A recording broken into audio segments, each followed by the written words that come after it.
The evidence seems to indicate that you're watching Dolly Vision. Topping up Dolly Vision's dreaming real. Two crime scene blast feel so unreal. YouTube madness like share, subscribe. Jack's on fire, burning the world's fire. Where's the baby missing shadows crawl? People whisper footsteps down the hall. Fingerprints of the dead, cold as stone. He's got the scoop, best around town known. Dolly Vision headlines, King of Peace.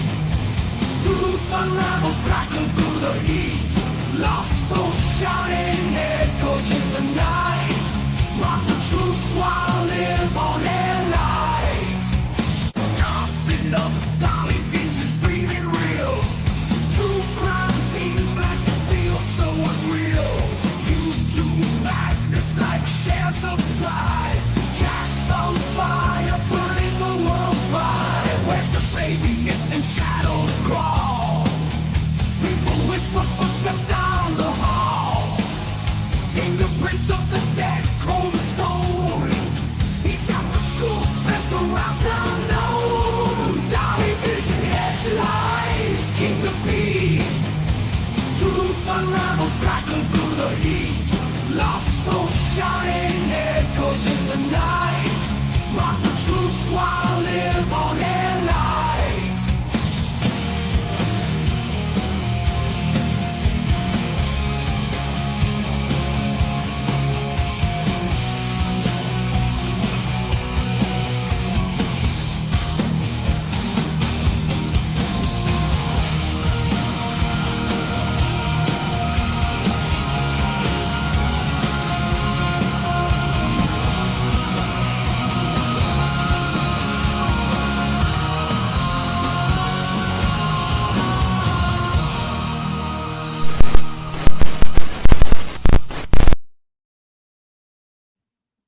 YouTube, where's the babies? Where's the babies is the question we have been asking for almost 3 months. And boy, do we got some things to talk about tonight, okay? Tonight. And let me tell you, it feels really good to be sitting back in my chair, back in the studio once again. It seems like it's been days, right? But anyway, if you're just tuning in, make sure you give this video a like, okay? Leave your DNA just in case you go missing, and we got to start a fundraiser to bring awareness for you. We're going to need your DNA on file, okay? We're going to need it. I'm telling you, you better leave it. And if you're brand new, stub up, ring the bell for notifications. We're not too far from 71,000 people. I think there's like 40 people, and we hit 71,000. I can't do it without the help of each and every one of you. Okay, so Malehya Brooks, the mother of Jack and Lily, allegedly was in the backstage talking to Sonny tonight on a crying shame. Now, she wasn't in the chat talking. She had a private chat with Sonny, allegedly in the backstage area.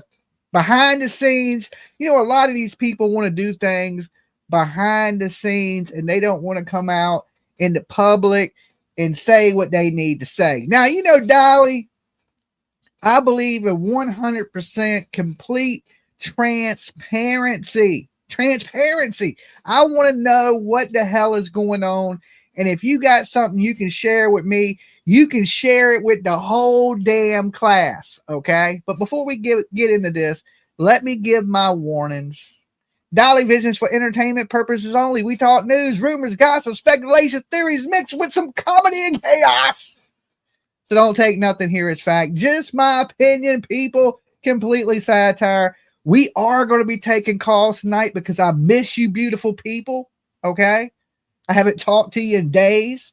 So your opinions and yours alone, not reflect onto this ugly face. Also, everyone is innocent to proven guilty in a court of law. Everybody we're talking about tonight, Malehya, Daniel, Janie, whoever else is in the mix, they're all innocent to proven guilty. And the biggest one of them all and everybody on the internet knows this by now, don't try to be Dolly at home. It is dangerous. You could die. Okay. I definitely ain't responsible for that. Okay.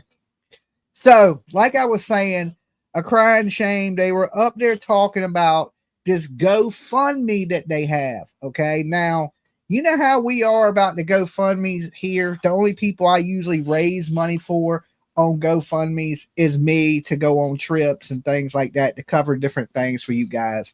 We don't do GoFundMes here for missing kids. Okay. Because there's been so many people along the way take money under false pretenses. Okay. So we tend not to get involved with these GoFundMes for that. I tell everybody when they donate money here, you're donating it to me. Okay. This guy right here. I believe in transparency. I believe in letting people know where your money goes. It goes in Dolly's pocket. Okay. Right in my pocket, into my belly to feed Dolly. I make it clear Dolly got to eat. Okay. Dolly got to eat.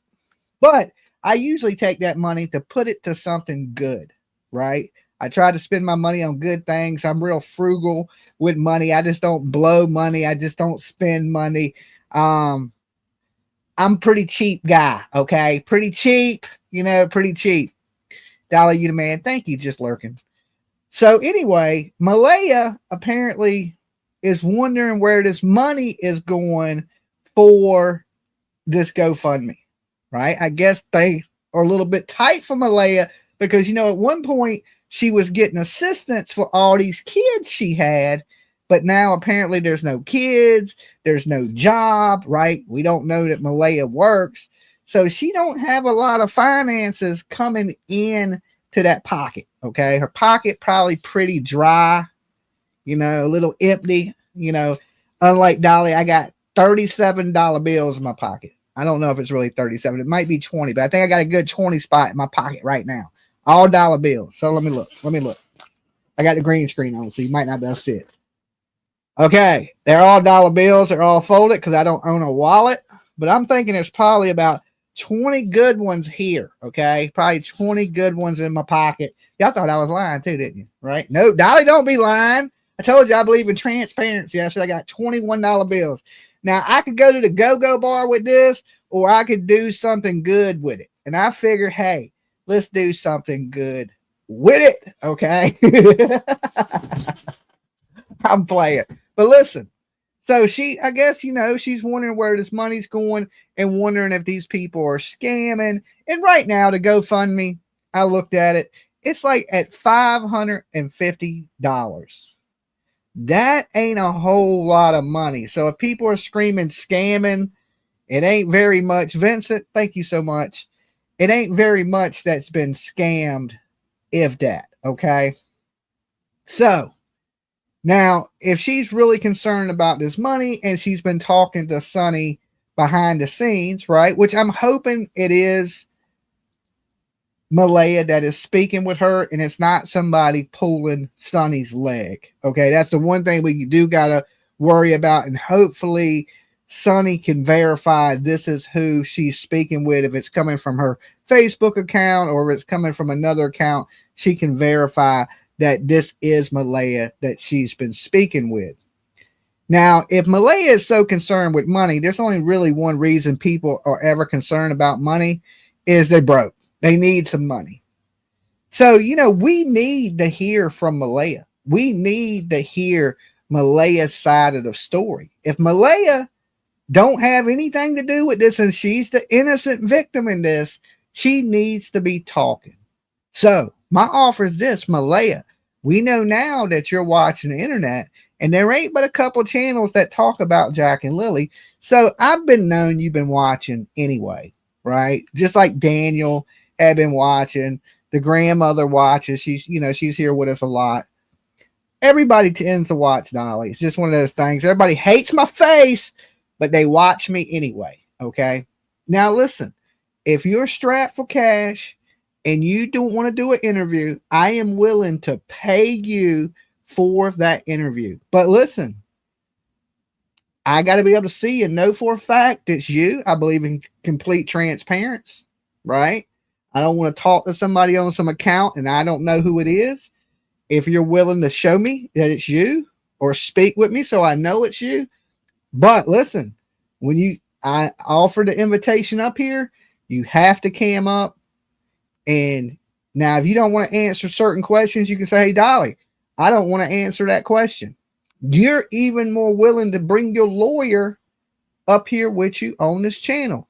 If you feel comfortable with Sonny over there on Into Crime and Shame, you can bring Sonny up here with you so you have a little bit of backup or somebody that you feel comfortable with. I don't care what the circumstances are, but we want to hear from you. We don't want to see messages from you. We don't want you sending messages through your stepsisters and other people. We want to hear this information directly from you. And then once you do that, I will take that interview and I will send it to the producers of Nancy Grace, right? I got their information, and Court TV and any of the other mainstream media channels that I can get a hold of, and show them your interview. Hopefully some of these channels will pick up the story.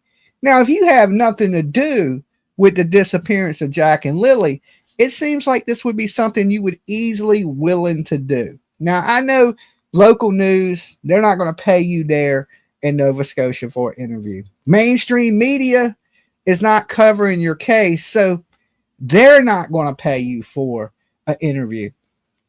Now, I don't know the finances of some of these other channels that talk about Jack and Lily, but I don't think they're going to pay you for an interview. So that, now, Dolly will. But like I said, you have to cam up. You have to come up here. You have to answer the questions I ask you. Now, listen, of course, I'm not going to cuddle you. I'm not here to be your friend. Okay? I'm here to try to find answers for Jack and Lily. And I don't see why you would have a problem with that. And I'll tell you what, that same offer goes to Daniel. Come up here. Show your face. Answer the tough questions. Right? Because there's been a lot of stuff coming out about, you know, some of your extracurricular, I can't even talk. Some of the things you've been doing on the side, right? Some of the things you've been doing on the side, people are saying you're under the influence. And this is, you know, let's clear some of this up. Let's get some of these bones out the closet. I wanted this, you know, the whole world right now is thinking, why is Malehya not talking? But yet you're sending messages through other people. Dr. Dolly, there you go, right? Dr. Phil ain't going to pay you, but you can come on Dr. Dolly and listen, I ain't going to be mean to you. I ain't going to baby you though, right? Because I know you watching, your whole family's been watching. I'm not going to baby you, but I'm not going to be mean to you, right? I'm not going to be mean to you. I'm going to ask you the timeline, you know, just the basic questions. Why haven't you spoken to the media? Why haven't you talked out? You know, those types of things. You know, I want to know about what happened the day before Jack and Lily went missing. I want to know about them early morning hours. Who was awake? Who wasn't awake? Why are you and Daniel pointing the fingers at it? Is Daniel telling the truth? Or are these people lying? There's a lot of things that the viewers out here on YouTube want to know. I want to know. You know, I am a nosy ass person. I'll tell you, Malehya, I'm nosy. I want to know, right? And I know the people want to know too. And the things that have been going on Daniel's side of this is all been sneaky, undercover, behind the scenes, private message groups, things like that. That stuff like that, to me, can't really be trusted, right? We want complete transparency. If you're innocent, come on up. In the description of this video, I left my email. It's JimmyJams757. You can find it, right? It says hit me up, and it says the email address. I made sure to add it. Hit up that email, verify that it's you, and we will discuss a payment for you to come up here and talk, to answer my questions, okay? It is all that's keeping these kids' names out there. And listen, I'm glad you said that, Christy Ford. That's absolutely right. There's only a few of these channels and only a few legitimate channels that are keeping your kids' names out there. At this point, things are slowing down. We need you to speak to add a little fuel to the fire. Or, you know, if you're guilty, of course, you're going to want this fire to burn out and you're going to want people to stop talking about your child. But a normal parent would be screaming to the rooftops, right? Your image has been destroyed here on the YouTube channels, on the YouTube streets. Now it's the time to try to clear some of that up. Maybe people have some things wrong about you. Maybe we don't. So I extend the offer to you, right? And I'll treat you fairly. I always say everyone is innocent to proven guilty. I'm suspicious of your behavior. I'm suspicious of Daniel's behavior. I'm suspicious of Jamie's behavior. I'm suspicious of everybody's damn behavior in Canada right this minute. Okay. If you from Canada, okay, my eyes on you. I got my eyes on you. But it seems like if it was Malehya in the backstage of Sonny's channel today, you know, the whole soap opera that occurred over there, and, you know, the biological grandmother was over there, and it appears to me, guys, that this GoFundMe is legitimate. It's going through the grandmother's friend, which I personally don't know, right? I personally don't know. And it ain't like it's some big, listen, I've seen some GoFundMes that were like Summer Wells and some other stuff, Sebastian Rogers. I've seen them raise $25,000 in a couple days for Sebastian Rogers. And where did that money go? That money went to pay some girl's rent that T-Rav's living with. Okay, so it's one of those things, like, if done right, it could be a really big help, you know. And I feel that the people that are doing this are doing it for legitimate reasons. It's just nobody buys it because there's been so many before this. There's been so many people that have just totally grifted money and taken money off the backs of these kids. Even when I came into true crime 4 years ago, there was people that had raised thousands of dollars, right, for billboards for Summer Wells. Some of you guys that have been here for 4 years or longer with me, y'all remember this, right? They took the money and then they just vanished off YouTube. Boop, gone. Not even a YouTube creator anymore. Some of the channels folded and everything. Just took the money and ran. And, you know, I see people say, I'm not donating. But if it's for something good, and it is not crooked, and it is to bring awareness to children, right? I say help the people out. Now, like I said, I don't know enough about this. I do know that the grandmother is involved in it, and the grandmother, the biological grandmother, is endorsing it. And that's enough for me. Okay, you got a family member that's not involved, putting her name on it. Okay, even though it goes to some other lady that I don't know. Okay, but the grandmother seems to back this, and it ain't like they're. I think the goal is a little expensive on it, $20K, right? I think that's a little. Could it be reached? I think if people thought it was legit, and they knew their money was going through to a good place for good reasons, I think $20,000 could have been easily hit, right? But with people being so skeptical and not really trusting what's going on, because there's a lot of things with these people, even I've seen with the people involved in organizing this, also being in private chats with Daniel. Okay. Now that, and then there was people putting out videos on it and, you know, sending those videos to all the Facebook groups, you know, and saying, look, this is where your money's going. So there's people out there that are trying to raise money to do good. And there's people out there that don't trust it and that's trying to put a stop to it, which I don't know, right? I don't know how to really to take that one, right? Like, if they're showing they're doing good with the money, then I say support it, right?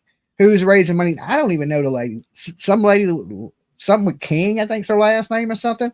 But the grandma, the biological Belinda Gray, which we know don't have nothing to do with the disappearance of Jack and Lily, she's endorsing this GoFundMe. So to me, if it's okay with the grandmother, it's okay with me.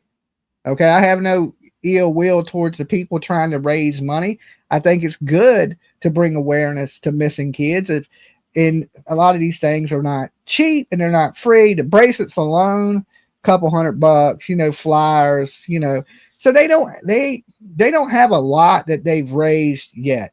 But apparently it sparked concern in certain people within the family, like Malehya and Daniel, and you know, and it's because I think that they're worried about people getting money and they're sitting back not doing so well themselves. You know, Daniel basically only working 1 day a week, Malehya not working at all, and you don't have no kids at this point because apparently social services have took the kids. So you went from having some type of assistance to no type of assistance and on your own. And going to the beach, like people have been saying, you know, I want to hear her clear some of that up. You know, according to her mom's boyfriend, she's going to the beach every day. She hasn't cried over the kids. You know, there's a lot of unanswered questions in this that only Malehya can answer, right? And listen, even if she's watching and she decides, hey, I don't need your money, Dolly, F off. At least talk to somebody. Continue talking to Sonny and Charmaine or any channel because we want to hear what you have to say. Now, as far as text messages and everything going through like different channels like that, cam up, bring some awareness to your child. That's what a normal mother would do. Listen, even Katie Proudfoot, after it took her a year, all right, it took a little while, but even she came back out and did some media for her child. You've done one interview that so many people think is scripted, and you and Daniel told the same story, but now there's different stories being told. What story is true? That's what we want to know. Who's telling the truth? Did y'all come up with this story together? Who is lying? Because somebody's lying. He's saying you handed these kids off and these things, right? So he's pointing a finger at you. You know, people on your side are saying that he's on drugs, pointing a finger at him, but not coming out and saying anything makes you look super suspicious. People in the chat room right now say they're all lying. Well, this is your chance. This is your chance to clear up some of the stuff that is going on, some of the things that are being said. This is a chance for you to bring some awareness to your children that are missing. This is your chance to maybe, if the kids have been kidnapped, for the kidnappers to hear what you have to say. Just like you watch this channel, just like Daniel watches this channel, just like every other case of every other crime I've ever covered, family and people involved have watched this channel. How do we know the person that has your children or may have your children is not watching this channel? Now, this door don't stay open forever, right? Because there'll be a point that everybody moves on. While you have the opportunity to talk, and like I said, slowly, case is getting colder and colder and colder. It's like a pot sitting on the stove with very little heat on it. Once that food is cold, ain't nobody going to want none of it. Right now, it's time to heat this food up and serve it. Okay? It's time to serve this food up. And we need you talking, right? Everybody is over Durwood and over Daniel saying the same old stuff. We want to hear from you, Malehya. Put your big girl panties on. Sit down. Let's have a conversation. And like we were already in the process of trying to put some things together to send some, some of the national news channels here in the States, because I can tell you now in the States, Jack and Lily is getting no coverage. None. Right? None of the big channels, none of the big, mainstream channels are talking about Jack and Lily. Let's get this stuff to the right hands. Let's get it to Nancy. Let's get it to Vinny. Let's get it to John Walsh. Let's get it to Banfield and other people that can spread these messages far and wide about Jack and Lily missing. Some people that can really put the pressure on the RCMP to find these kids. They may not be worried about what Dolly has to say, but when one of the big dogs pick it up, they'll be a little more concerned, a little more urgent, and it'll light a little bit more of a fire under the ass of these people that need to be finding answers for Jack and Lily. Now, that's if you don't have nothing to do with it. Now, if the internet's right and you're responsible for the disappearance of these kids, I probably wouldn't talk either. But then, of course, the internet's going to know that they're right. Aunt Nancy shows up in your driveway. Well, Aunt Nancy can probably get a passport, and I can't. Okay. Or she'll go get one, or she probably already got one, right? But, it's the difference between thousands of people watching and millions of people watching. That is the difference. But I offer Daniel the same thing. If you want to come up here and do an interview, the platform is open for you. But coming in the chat or sending messages, that's not cutting it. I'm not concerned with that type of communication. I want complete transparency. I want the people to be able to see it, be able to hear it, know what's going on, completely open. So, like I said, the email is in the description of this video. And there's a lot of things that just don't add up. I'm just getting here. Aunt Nancy going to come. No, but I am going to send some stuff over to Nancy's producer to see if I can get them interested in this case. Okay. The same thing. I'm going to drop a couple bugs in some people's ears to see if we can get them talking. Now, there's no guarantees that I can, but it never hurts. America's Most Wanted has done Canada cases too. Yeah, they have. Yeah, I know. And anything that close to the border of America and dealing with kids, John Walsh started the Center for Lost and Misexploited Children. And I don't think it's just America, because some of these kids are trafficked into other countries. And I think it's all missing kids. Mostly focused on what's here in America, of course, because it's based here in America, but I think it covers everything.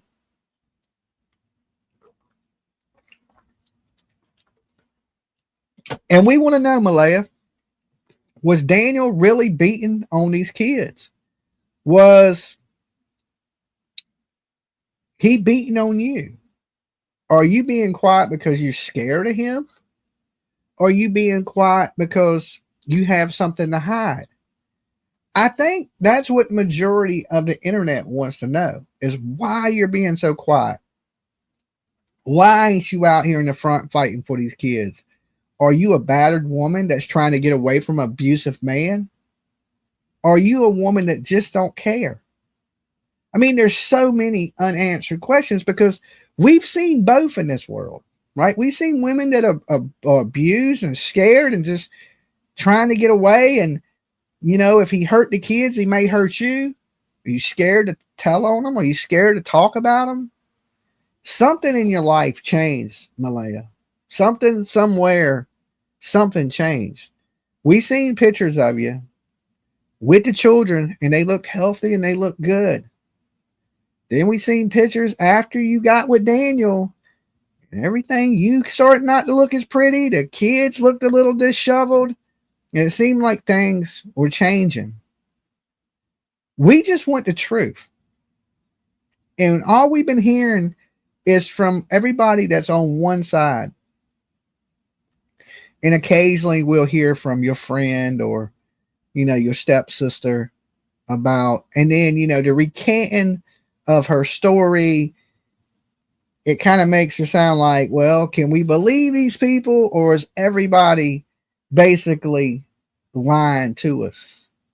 And even with you talking, I'm sure there's still going to be people that don't agree with what you say or still believe you're lying.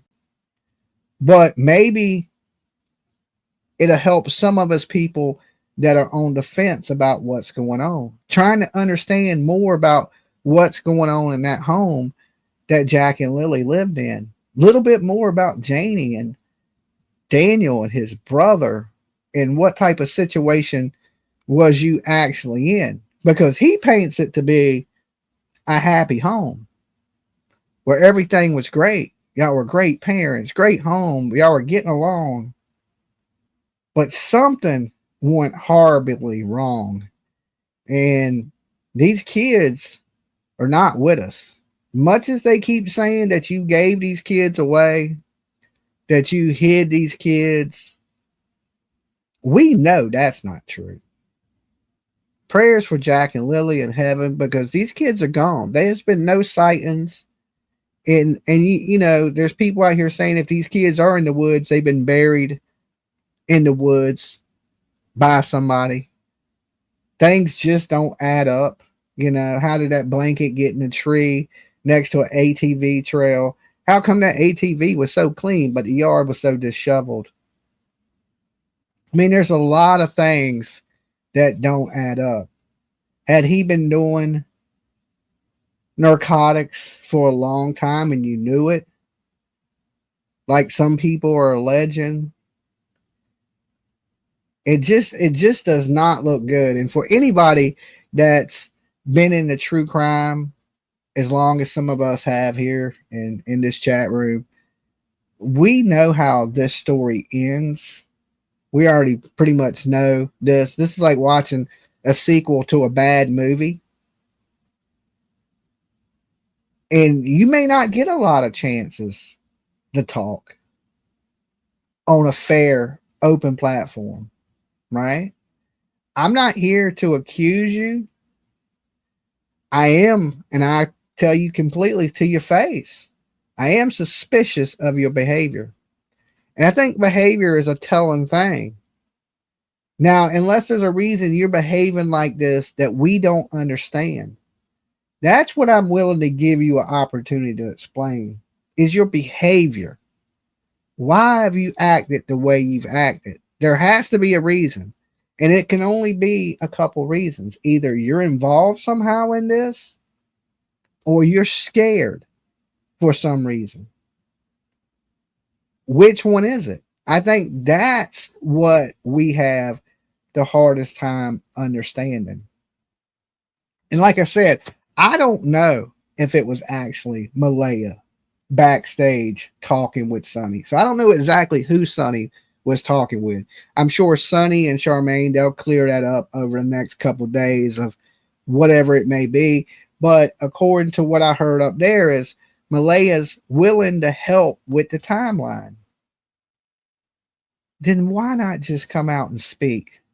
Even came up on Sonny and Charmaine's channel, any channel, okay? As long as it don't have a monkey. And talk.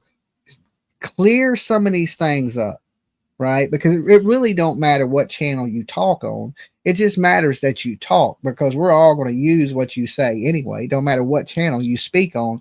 Every channel is going to share that anyway, right? Just like if I paid you to come up here for the interview, as soon as I pay you, every other channel on YouTube is going to run it and it not cost them nothing. Okay. I know that. It's once that's out, that's public information, right? Everybody is going to share it like crazy. Every YouTuber takes a little bit away from every YouTuber, especially in cases of missing kids, because we don't want to miss any information, no matter what channel it may fall under. Okay. So I'm not so much hard pressed that you talk to me. It's just, I'm hard pressed that you talk, because I think that benefits Jack and Lily. I think that helps keep the fire going because it's slowly less and less interest in the case because there's not much to go off of. There's not no new information. You probably hold a lot of new information that would give a lot of us things to talk about, but you're not putting none of this out. You're not helping find Jack and Lily, not in the public eye. Now, listen, I don't know what you're doing behind the scenes. I said the same thing about Katie Proudfoot. But behind the scenes, I don't know what the hell you're doing. You could be out searching, you could be out crying, you could be doing all kinds of things. But in the public eye, to us, it don't look like you doing shit. Okay. Who is Monkey? I said, as long as your channel don't have a monkey. I didn't say nothing about a monkey. I said, just do an interview on any channel that don't have a monkey. Okay. So if you see a YouTube creator that has a monkey, don't do an interview with them. Any other person in the world, do the interview with, right? Because we want to hear from you, right? We definitely want to hear from you. And I guess these text messages are better than nothing, but it seems like she's concerned about this money. And it's not enough money to be concerned about, right? It's just truly not. It's not a whole lot of money. It's like $500. $500 wouldn't have paid my water bill this month. You know what I'm saying? It ain't really enough to be really concerned with, to come out and speak on money, but not come out and speak on your child. Okay, because the first thing I'm doing is I ain't worried about the money. I'm worried about Jack and Lily. Right? That would have been my first thing. I would have came out and said, please help me find my kid, guys. You know, but she wanted to know where the money's going and how the money's being handled, kind of thing. Now that's if it's her, right? And I believe it is. I believe it is because, you know, the girls put out information in the beginning and they said, hey, this is Daniel. And nobody believed it was Daniel. And it was Daniel because he came in here too. And he verified that that was him on their channel. And these messages were from him. So they were truthful in their statements. And I believe somebody did hit them up tonight saying they were Malehya. I don't look at Sonny and Charmaine the same as a T-Rev. Okay. For anybody that Canada, y'all might not know about T-Rev. Total piece of shit of a guy. He did a bunch of faking people in the Maddie Soto case, which we just seen Stephen Stearns take that plea deal to. And a lot of people didn't take nicely to that. He also did it in the Idaho 4. And he faked some phone calls and, you know, saying that he was Papa Rogers called him or something. Who knows? Brian Goldberger called. For some reason, he got calls from every damn body that was involved. But it was all fake. And then when the internet found out he was faking these things, they canceled him. I never ever seen anybody ever really get canceled on YouTube but him. And it's a selective outrage because there's people out there that do dirty stuff, right, all the time. And they get away with it because they give good makeup tips or something like that, you know, and then they'll get mad at everybody else, but they'll let certain people get away with showing little kids' dead bodies, talking about little boys' private parts. They'll let people get away with stuff like that. I just say it's selective outrage that we deal with here on the internet. Some people can clearly get away with it, and some people can't get away with nothing, right? Now, I think it's just as bad either one, right? I think bad is bad, and if you're going to be mad at this dude, be mad at everybody that does something dirty, okay? Don't be like, oh, well, we're just going to pick what people we're mean to and cancel. You know, you got to keep that same energy for everybody that's out here doing dirty, foul shit, okay? That's what I believe. But we're going on 3 months. No answers for Jack and Lily. Media, even Canadian media, y'all see anything new lately? Nothing. Nothing, right? Nothing new. Very little. We get updates from the RCMP, and it's basically telling us there's no update. How many people they interviewed, how much time they spent doing it. But there's nothing new in the Jack and Lily case.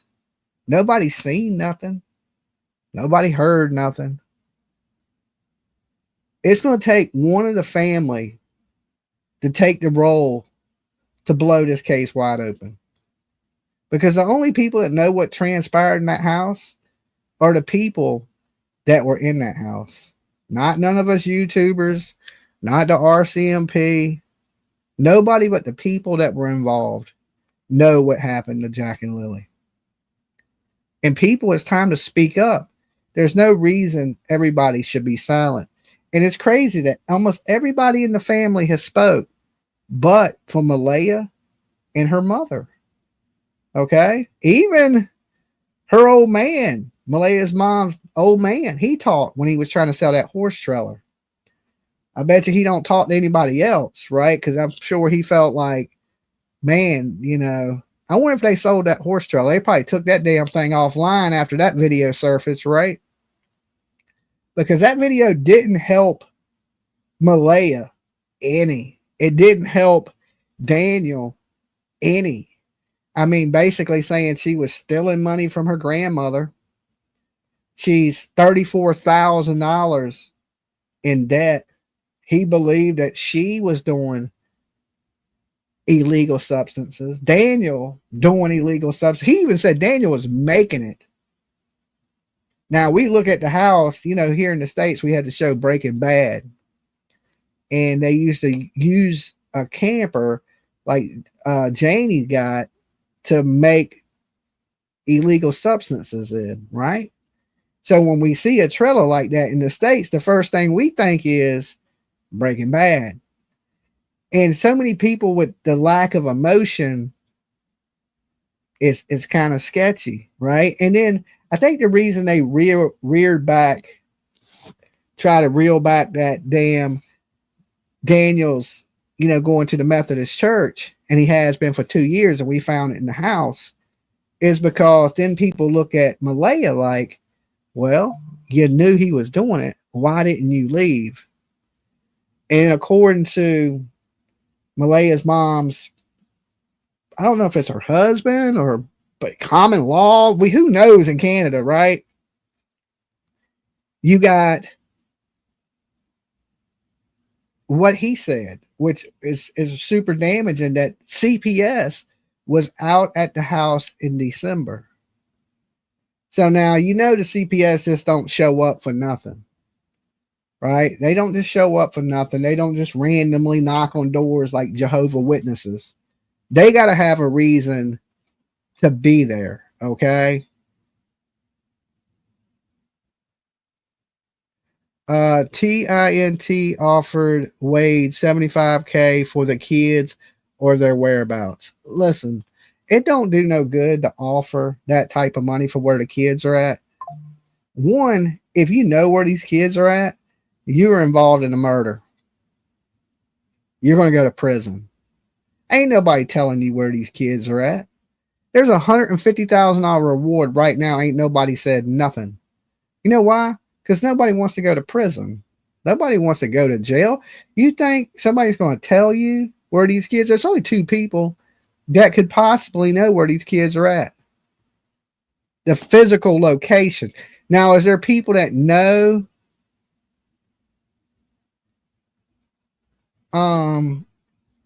I thought I had that name blocked in here. Why so much? Because the dude is a piece of shit, to be honest with you.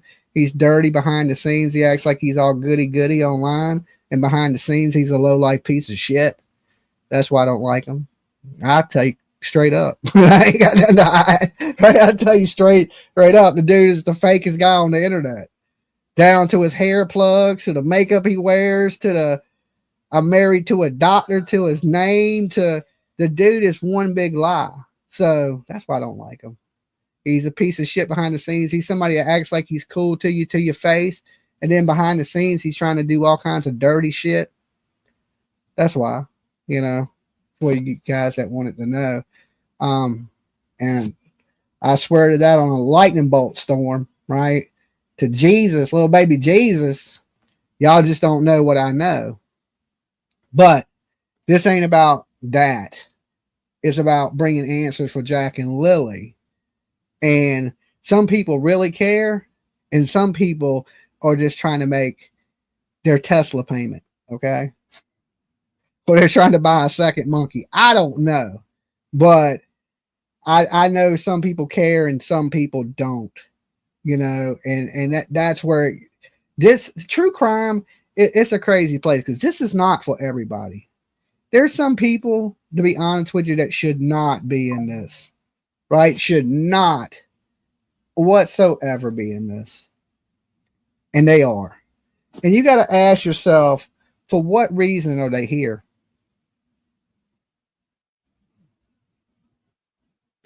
Missy says, Dolly, don't get Dolly started.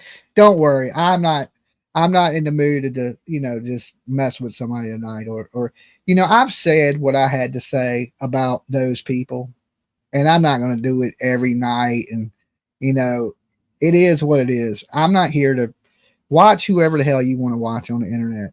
You know, if you believe it, then, you know, a fool is born every day. I just try to, you know, give people that warning. Do you have to listen to my warning? No, you ain't got to listen to my warning. You can do whatever the hell you want to do in life. But there'll come a time where you'll go, you know what? That fucking idiot Dolly was absolutely right. Because, you know, me, like I tell people, I'm not here to be your friend. I'm here to find answers for kids. So when I see some dirty dirtball stuff going on, I tell my viewers, I don't care who's mad at me. I got all the friends I need, you know. It is what it is. I don't buddy with people. I don't click up with people. I don't do people dirty, underhanded, behind the scenes shit. I don't do any of those things, right? So it won't never come out of me. Dolly said, if I have something to say about you, I believe in complete transparency. I don't like your ass. I'll get right up here and say, man, I don't like you. I can't stand you. I hate your fucking face. Okay. But really, I don't hate anybody. I don't. I just don't like what some people do. I don't like their actions. I don't hate them. Like, I don't go to bed just, you know, kicking a toy monkey around the house. You know what I'm saying? I don't do that. It don't bother me at all. It's just that some people believe in these people. And I'm like, you know, I think it's best to inform people the best that I can, you know, and sometimes I do it in a silly way or a joking way. And I guess that's what makes me controversial. I don't know. So it's basically, you know, insanity, this case that we're talking about tonight. Because, you know, the same thing's been happening over and over and over and over again.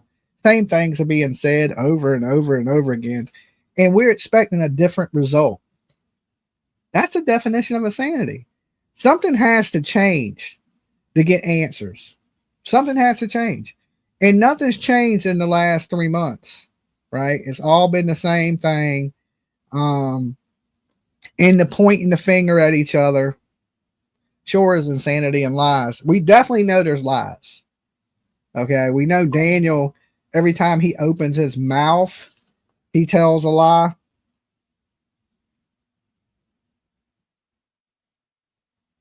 Okay, hold on a second. I'm getting messages sent. Let me see what this says. 1 second. Make sure it ain't important.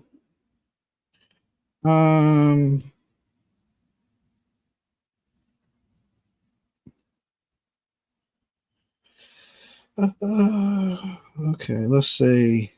Something about the GoFundMe. Hold on.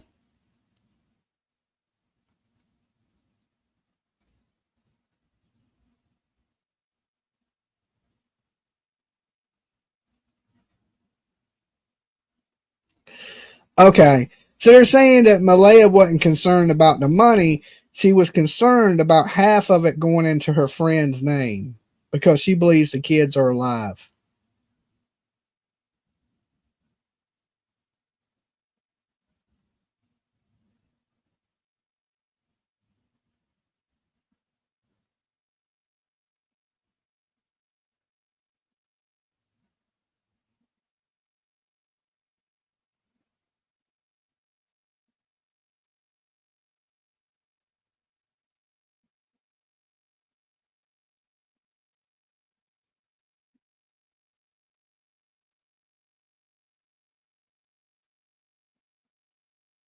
Okay. All right. I think I understand what the person's saying. So they're alleging that Malehya was asking for half the money in the GoFundMe to be put into her friend's name, allegedly. Okay. Now this is just rumors because I don't know the truth on this. But to me, that's still concerned about money. If you're asking somebody to go, hey, put this into my friend's account, that don't sound good. It sounds like the only reason you're speaking out is for financial gain. Okay. And if you're willing to speak out for financial gain, then you should be willing to take Dolly's offer. Okay. Because I don't see nobody else out there offering you money to do an interview. Right. To me, if you believe the kids are alive, then come tell us the kids are alive. These kids, in my opinion, in my professional opinion of the years that I've been doing this, I really doubt that these kids are alive. Okay, hold on. Let me see what this says.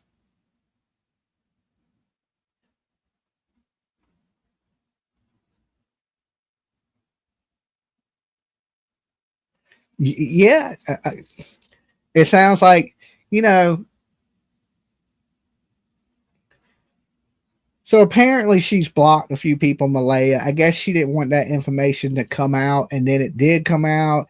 And then people are saying that she's talking to Sonny, trying to make herself look better because she did something that was so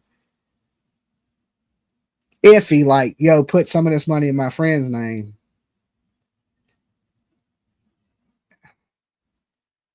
Are these people on that hard stuff? I'm thinking they are, right? Because their actions are the actions of people that are under the influence.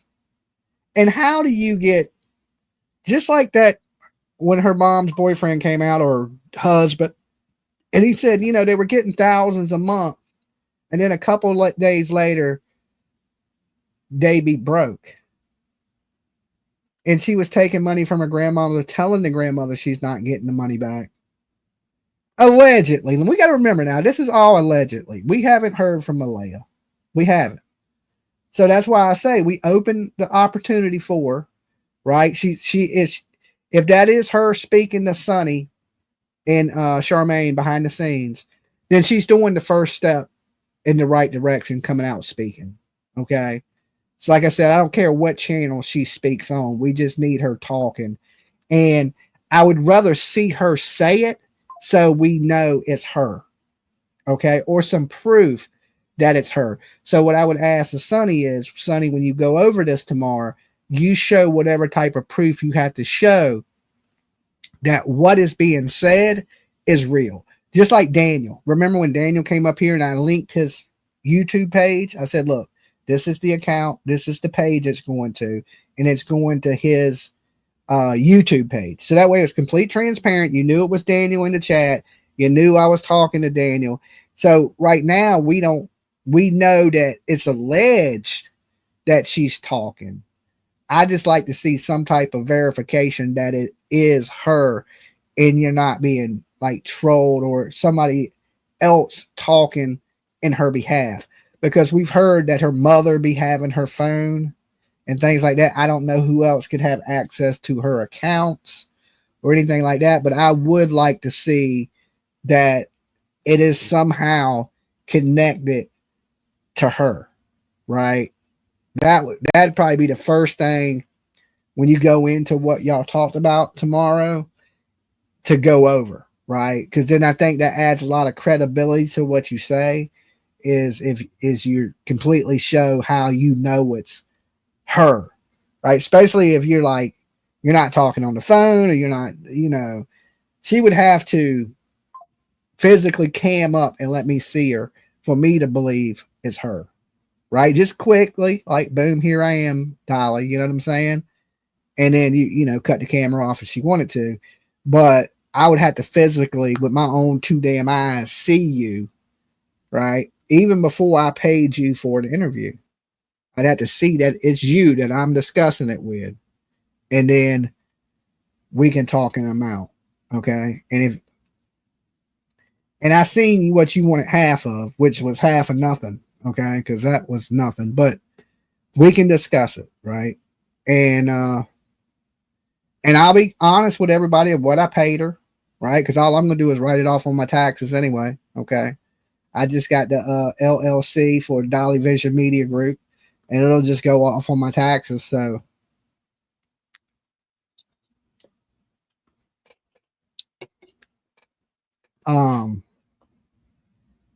at least that's what what's that say?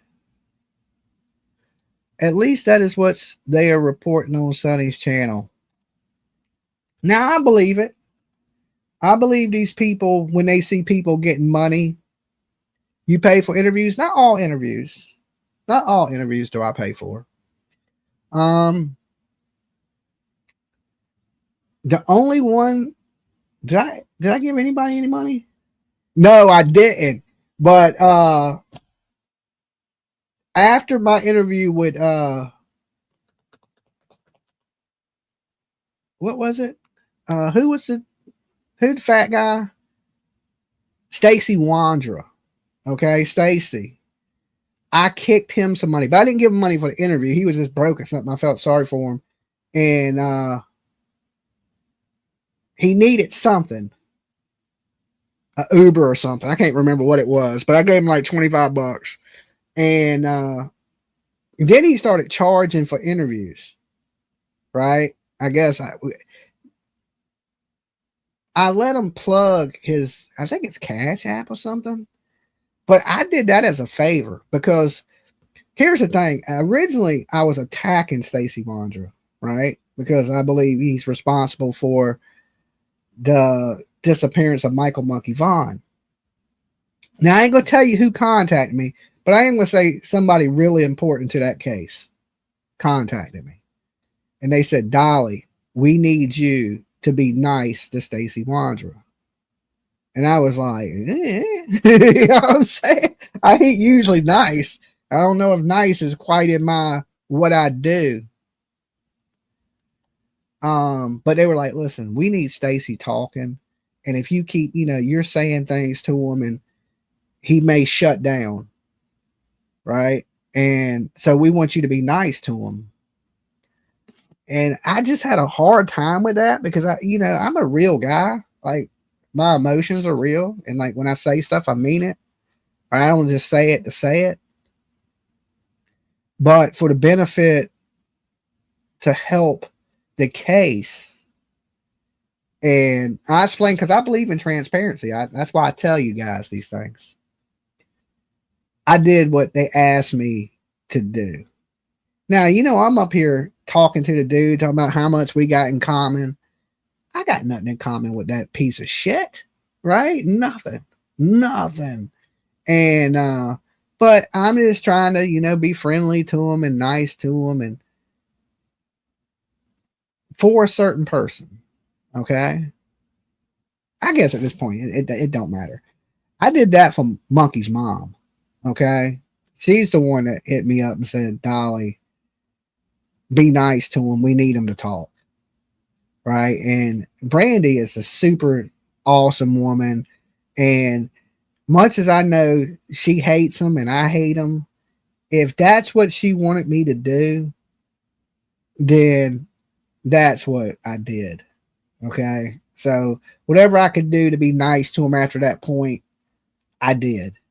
Even though it disgusted me inside to do that, and God, I hope that dude rots. I just, it's, if Jesus was to strike him with some lightning right now, I don't want to wish that on people, but that guy, oh my God, what he was picking his nose and farting, and it was just disgusting. Right? It was just the most disgusting interview I ever had in my whole entire life. Yeah, I just try to do good for Brandy, man. And she seen me attack on the attack mode, and she hit me up privately and said, you know, Dolly, stop. You know, I know you care, and you know, and we get it, but we want him talking. We want him to talk as much as he can talk. And so I just sucked it up and did what I had to do to be friendly with the guy to get him talking. Then he went on a world tour like Durwood and did like every channel. But then after that, he was charging for him, you know. So because I think I put his Cash App up and I bought him like an Uber or something to a homeless shelter. But I never paid him. So nobody has ever really been paid to do an interview here. There was somebody else I offered to pay. I can't remember who that was now. It was somebody. But the only person I ever did anything for was that big tub of lard. Okay.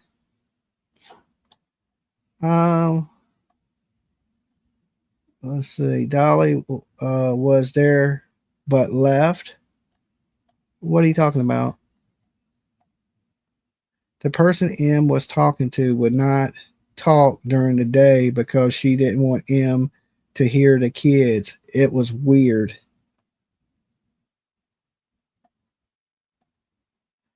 Well, here's my thing.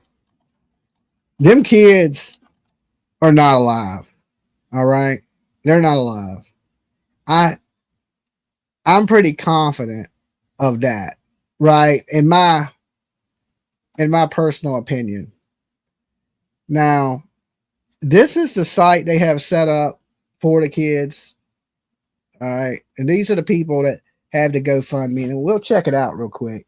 And, you know, you can come to your own decisions, you know, if you want to support it, if you don't want to support it, whatever it may be. But I am going to show it to you guys. Let me share this. And then I'm going to open the phone line so we can take calls.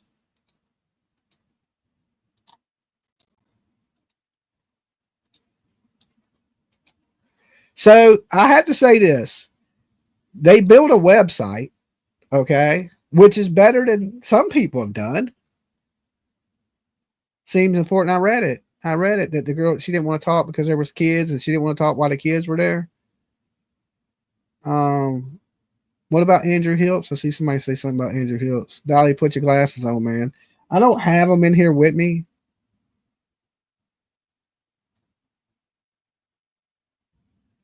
Dolly, I can send you the clip that a friend posted.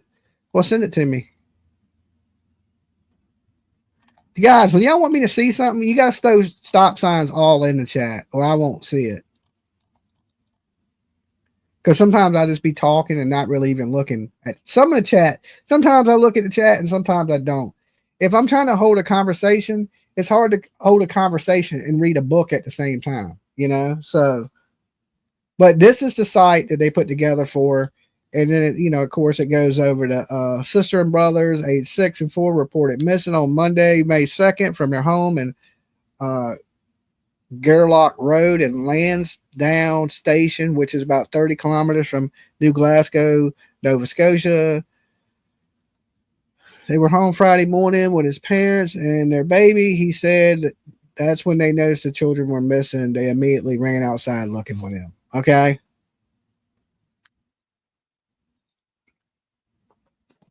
Which we don't know if that's completely true. But here's where it is. All right, look. They have please scan to take to the fundraiser page. And it's bracelets, $4, 3 for 10, 5 for 15.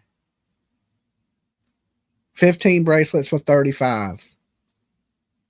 That seems about reasonably priced, you know. But if you're raising money, here's my complaint. If you're raising money to get the bracelets and then you're selling the bracelets, what are you doing with the profits? See, I'm not quite sure what they got on. They may have an event going on that they're trying to pay for. I don't quite know. I don't quite know. All right, but here's the GoFundMe. They've raised $584 Canadian. Okay, with a $20,000 goal. The last donation was 3 days ago. All right, so they ain't been getting a lot of donations to this cause, and it's basically help bring Lily and Jack home.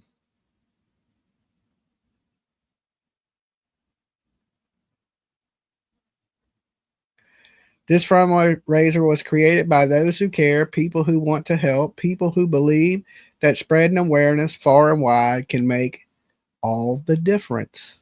Read more. We believe that keeping Jack and Lily's name spoken, faces seen, and story known is one of the most powerful tools we have. Definitely for YouTube creators, that is the most powerful tool we have. For sure, is bringing awareness. I'm sure this is a story. I'm trying to see why we're fundraising. The fundraiser is 100% dedicated to awareness and outreach efforts. No funds are being used for personal purposes. Okay, that's good. Every donation supports printing and distributing posters, flyers, banners across Canada, create and mailing awareness items like decals and bracelets, boosting social media posts to reach a wider audience, shipping materials to volunteers in other towns and province, any other tools needed to keep Jack and Lily's faces. Okay. The more eyes on the case, the better chance we have of reaching someone who knows something. All right. Does it say who started this? Elena King is the organizer. Okay. Now, I think Elena is friends with Belinda Gray, the grandmother. So it seems legitimate to me. I mean, that's just my opinion of it. I mean, I don't know. Like, I'm not 100, I don't know all the details, but long as this is my thing, long as none of this money is going to Malehya or Daniel. Okay. And now the problem with that is some of these people are friends with Daniel. That's what I take from it. And that's what makes me a little sketchy about it. Let me open up the phone lines real quick.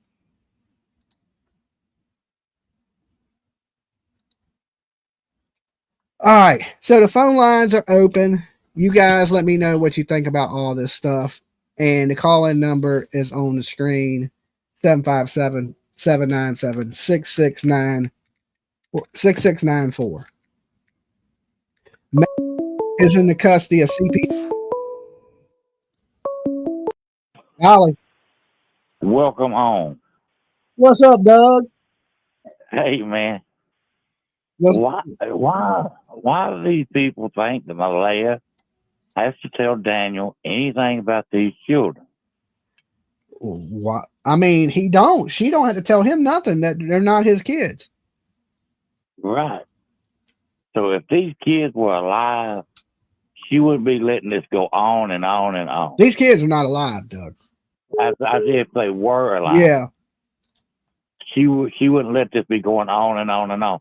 Even her lawyer wouldn't let it be going on if these children were alive. Oh, I know, because every day that it goes on, it's the worse it is for them if it is a lie. That's it. And I just believe I'm right that them kids got hold of some candy. They passed away. They got rid of the children, and all three of them were in on it. And they called for brother to help haul them off. I mean, that is possible. I mean, I ain't going to rule it out. That's for sure, because something transpired. If these kids are not in the woods, which it don't appear they're in the woods, and they haven't been abducted, there's only so many places these kids could have went. And why was Janie outside with a shovel or a rake? She says a rake, but people are alleging a shovel. I mean, they said that brother hadn't been there, that four-wheeler hadn't been there for so long. Yeah, because there was a thief. And people would steal it. But you're not going to have a clean four-wheeler and everything else around there is dirty. And Daniel says he loves them children so much. He didn't work that much. He was laid off. He was working like 1 day a week. Yeah. Why didn't you clean that yard up? Well, they cleaned it for that interview that Janie did on the news. They painted the barns and everything. The yard was clean. I was like, there was all the stuff was gone off the porch and off by the side of the house. So they did a bunch of cleaning up after the fact. But I mean, that's a little late. You know what I'm saying? Yeah, the children were playing around in all that trash and all that stuff laying around in the yard and everything. And he cared about them children. Well, I mean, there's a whole lot of alleged of abuse that he was abusing those kids now. So that's coming out. I mean, we don't know the truth because I mean, that's just alleged because none of us were there. But usually where there's that much smoke, there's fire. You got that right. I mean, the kids ain't going to get bruises on their face for nothing. Yeah, I know. Unless somebody's striking them in the face. And if that's the case, and then we had the CPS allegedly was out there in December. I'd like to know what they were there for. I've got a feeling they were there for the Soto guy. I believe they were there for that reason there. Well, if that was the case, then they would have took them kids up out of there. If there was some type of SA abuse, them kids would have been out of there. They waited too damn long, and they got rid of them children before they got a chance to prove that. I don't know. Dude. They had to get rid of them. And the only way they could prove it if they checked the children. Well, I mean, that's something that, Malehya would have to come out and clear up. That's why I'm offering her a spot to come up here and talk, because she can't because she allowed it to go on. Possibly. But she's so strung out on the Columbia Bam Bam. On the Colombian Bam Bam. Oh, that they don't care. I mean, it's possible. I mean, I don't know. That's why I've given them both the opportunity to come up and speak and say, hey, clear up some of these things that are being said about you on the internet, but none of them want to, or they haven't yet. And see, if they got rid of them children on the four-wheeler, it's not going to be often that people would see them ride through the woods on the four-wheeler. Absolutely. Absolutely. And then they could take them, like you said, out past 5 miles, which wouldn't take very long. And one thing I'd like to ask Malehya is about the shirts and sweaters that Daniel said she allegedly took. That would be a good question for her. Oh, yeah. Why would you take a couple of shirts? I don't know. I mean, really, they couldn't have been very old. And he's making it out. He's making it out to be like he's going to be framed for something, but he's like, oh, well, the kids are alive. Well, how can you be framed if the kids are alive? That wouldn't make sense. Right? That's it. All right, Doug, you be good. All right. I'm glad you made it back safely. Yeah, I'm home. Thank God. And tell PJ hello. I will do. Peace. Later. Okay. So now Doug had said the same thing over and over from the very beginning that he believes Dolly. Hey, Dolly. Hey. I'm turning you down. Let me turn you down. All right. It's Rita from Dexter. Hey, I'm Rita. calling you. All right. I'm not going to come in hot tonight. Okay. I'm just saying. But anyway, no. I don't care who they are. Nobody should be having a GoFundMe right now with those kids missing. The only thing a GoFundMe should be going on is looking for those kids, and that's it. Those kids are missing. Everybody else is fine. I don't know where all these willy-nilly family members were at before these kids went missing to not know what was going on in or around that house that these kids did come up missing. These are questions that need to be asked. Something happened. Those kids are not here. Again, this is the same thing with Sebastian Rogers and Summer Wells. Mm-hmm. The adults are all fine. The kids are gone. No one is looking. But we're starting GoFundMes, and we're running around on the internet, and Daniel's doing this. Everywhere he goes, he's got a different story. Malehya doesn't talk. When she does talk, she's talking to somebody in a back chat. That tells me she's scared. Now, she knows something. They know, in my opinion only, this is my opinion, they know something. She knows something, and that's why she's hiding out. And I don't believe she's up at the beach every day. I'm not buying that. Just because she took an old beach photo and put it on her Facebook don't mean she's hanging out at the beach. And I'm not taking up for Malehya. I want everybody to understand that, because she should be out looking with, all of them should be. But as far as Daniel goes, Daniel acts like everybody's got to answer to him, and they don't. Those are not even his kids. And he needs to, they would do good, all of them would do good, to shut their mouths and start looking. If they're so innocent, Dolly, and they didn't do anything wrong, they need to find the kids. But I don't believe they're innocent. My opinion is something has happened, and those kids are gone. And now you got a bunch of people, oh, this happened and that happened, and I believe Daniel, and blah, blah, blah, blah, blah. But the bottom line is this. Those kids are gone. Adults are fine. And I'm sorry, Dolly. No, she needs to talk to the police. She needs to tell her side of the story. Well, we don't know if she's talking to the police. She may be talking to the police. Well, I hope she is. I hope someone is talking to the police. Well, that's what I said. I said, I don't know what she's doing in private, but publicly, it appears she's not doing anything. Yeah. And I believe this about Daniel. He's trying to get ahead of the investigation. And if you ask me, I think Daniel should be arrested for this. Interfering with the police investigation with all of his lies. I agree all with that. Over the internet. I agree with he has lied to the authorities. And all of his road crew that's following behind him, doing it with him, they should get arrested too. None of these people are cops. I read a comment on Facebook the other day, Dolly. I was dying in my chair laughing. It said, when did y'all get your Facebook law degrees? These people are not qualified. This year. I got mine this year. I just got it. Yeah. And you got armchair detectives here. I'm a bad armchair detective. I'll admit I'm the worst. What is it? Acme? Remember the Road Runner when he would order stuff to catch the coyote would catch the Road Runner? He'd always order it from the what is it? Is it Acme Corporation? Yes. Yeah. That's where I got my armchair detective diploma. Yeah, I'm telling you. Dolly, I think that she would probably be more comfortable if you reached out to her privately. I really don't think you, I know it's your show. You're going to do what you want to do. But she's already, I just get. Well, she keeps deactivating her Facebook, so there's no way for me to really contact her.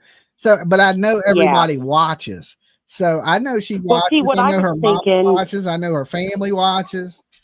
I was thinking that Sonny should see if you could talk to Sonny about contacting her where she could talk to you. And the reason I say that, the reason I say that, if she'll talk to Sonny, you can be trusted. This is fine with me, as long as the information's out there. I don't care who she talks to. But I mean, but I think that if she talked to Sonny and Sonny said, "Hey, Dolly's a good guy," talk to him, and then I just want to see that would be more better. I just want to see her talk publicly. That's behind the scenes stuff is what I don't. There's really no transparency. There's things that could be left out. You know what I'm saying? I want to see the whole uncut conversation. You know, not nothing that's like. I want the real deal. That's and I want to cam her ass up and come up here and talk, because you can't see emotion in a text. I understand that, but you have 60, 70,000 subscribers, and a lot of your subs don't like her. So she's probably scared of all the hate she's going to get. That's the whole internet. That's the whole. I don't think Sonny subs like her. You know what I'm saying? I was reading her comments. It wasn't nice. I understand that, and I believe Malehya's got a lot to answer to, because they were there. They were all there. They got to know what happened. I don't believe, Dolly, that somebody went up into that property and just took those kids. It's so hard to believe. That yard was a disaster. The aerial view was just horrible. Yes, I agree. My thing, that's all I'm saying. I mean, it is an issue whenever all that is going on, and then now the yard's clean. You got Daniel's mom doing this interview, wandering around, talking about buying a pool, talking about in the cold. But Yeah, it was she cold said she then. was setting up a pool. But look, we're out of time, Setting up a Rita. pool. We're out of time. You be good. All right. You know how I am. All right. Bye. All right, peace. Not to be rude to anybody, but I'm trying to keep the calls around 5 minutes. You know, if you can't get out what you got to get out in 5 minutes, then you're gonna have to call back a little later. Okay. And you know, it was cold at the time for that area to be putting up a pool. And why would you be raking at nighttime? I mean, there's a lot of odd things. Now, as far as Malehya talking, if it is Malehya, I'm glad she is talking, right? And I hope Sonny can build some type of relationship with her to keep her talking. Because you know, sometimes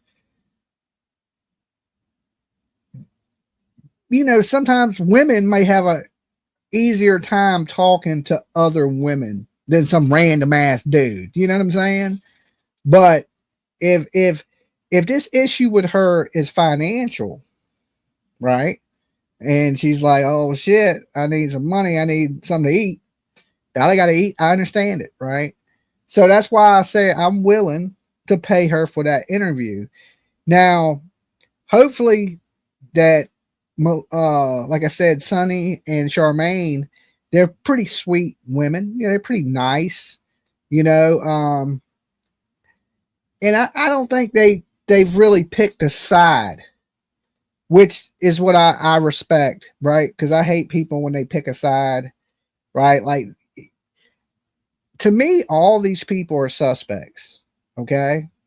Just because I talk to you don't mean I don't suspect you. I still suspect you. You know, I don't change the energy, right? Because you're on my channel. Now, am I going to be mean to you? Definitely not, because I want you to talk, because I want to hear what you have to say. Even Daniel, I'm not mean to Daniel. Do I believe him? I don't believe him. Do I believe exactly what Malehya said the day she said it? No, I don't. And I would let these people know this. I just don't believe what you're saying. Convince me, right? I give everybody the opportunity to convince me of what they're saying is truthful. Same thing I did with Don Wells and Candace. Same thing I tried to explain to Chris and Katie Proudfoot. That you look, I'm not here to be your buddy. I'm not going to hold your hand. We ain't going fishing together. We ain't going to hang out later, right? I just want this information. I'll be respectful in talking to you and getting it. And just like everybody in the chat, I sit back, I let my squirrels kick it around in my head, and then I go, do I believe you or do I not believe you? And right now, I just haven't been believing anything that's coming out, because the truth should have been told from the very beginning. And I don't think we got the most accurate truth in the very beginning. And should some of these people be in jail? I mean, if you lied to the authorities and you came out and said something totally different, right? Well, I was awake, Malehya was asleep, and then it changed from Malehya was awake, I was asleep, right? So the story, especially Daniel's. Now, Malehya hasn't said much, so we can't say, well, Malehya's story's changed. We can't say that at all about Malehya, because she's only told one story. Daniel has told that same story 37 different ways.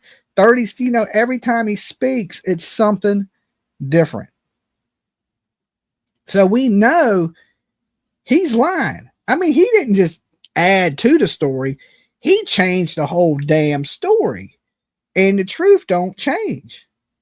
I'm surprised. I'm just, if this would have happened in the United States, his ass would be sitting in jail right now in the same shirt. Somebody said in the same. He told that story 37 times, 37 different ways in the same shirt. Okay.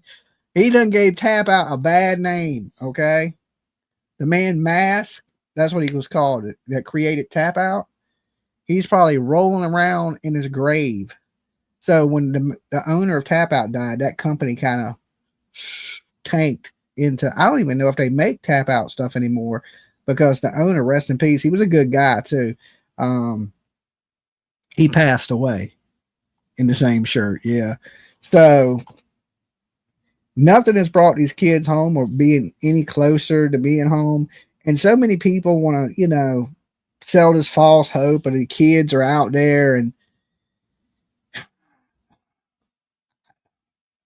I ain't saying it's impossible. I'm just saying it's next to impossible. The odds of this being true are like astronomical at this point, that these kids are alive and they're just going to magically pop up one day. I remember when people said the same thing about Sebastian Rogers. Oh, he's going to pop up. He ain't got, it's been 2 years, 17 months. I mean, it's been a long time. That kid ain't just magically popped back up. Everybody's like, oh, they hit him. He'll be back when he's 18. But that ain't too much longer. And I can't wait so I can be like, hey, I told y'all so. Like, this kid is gone. There's some people making up stuff on the internet about sightings of him in Texas, right? I seen that, but not legitimate, right? Nothing solid to go, oh, yeah, he's in Texas. So it's just a bunch of crazy people that I don't know. It's like, it's the only thing they got that makes them relevant is to talk about certain things. And then they just keep it like, I don't know. I don't know why some people do the things they do. It until we find the bodies, I will still hope. Listen, there's nothing wrong with having hope. And I hope you're right. Or listen, I truly celebrate when I'm wrong in true crime. If I'm wrong, that means these kids are alive and well, and well, at least alive. And that's good enough for me. Trust me, I would rather be wrong in this than right. Just as a parent, I don't want to see any kids lose their life. But when you've been around the people I've been around, you know how quick people can hurt their kids. Malehya, she reminds me of Leilani Simon. She just does. And Leilani actually talked to the media more than Malehya has. And I would just really like to see what she has to say. Right now we've got nothing. And I don't know how many people have reached out to her. I know media has went to the house and the mother has told them to speak to her lawyer. Well, the offer stands for her or her lawyer. She can come with her lawyer. I don't care if she has a lawyer with her. It's all the same to me. We just want to hear what you have to say. If it's financial reasons you'll talk, then we'll butter the bread for you. And that's all it takes to get you to come up and speak. It seems like you'll speak when it concerns money. To me, that seems like a financial motivation. What better way to financially motivate somebody to be like, hey, you want this check? I mean, I can send him PayPal or Cash App too, but hit up the email and just be like, hey, I'm willing to talk. Lay down what you want and the circumstances and when you want to do it, and we'll make it happen.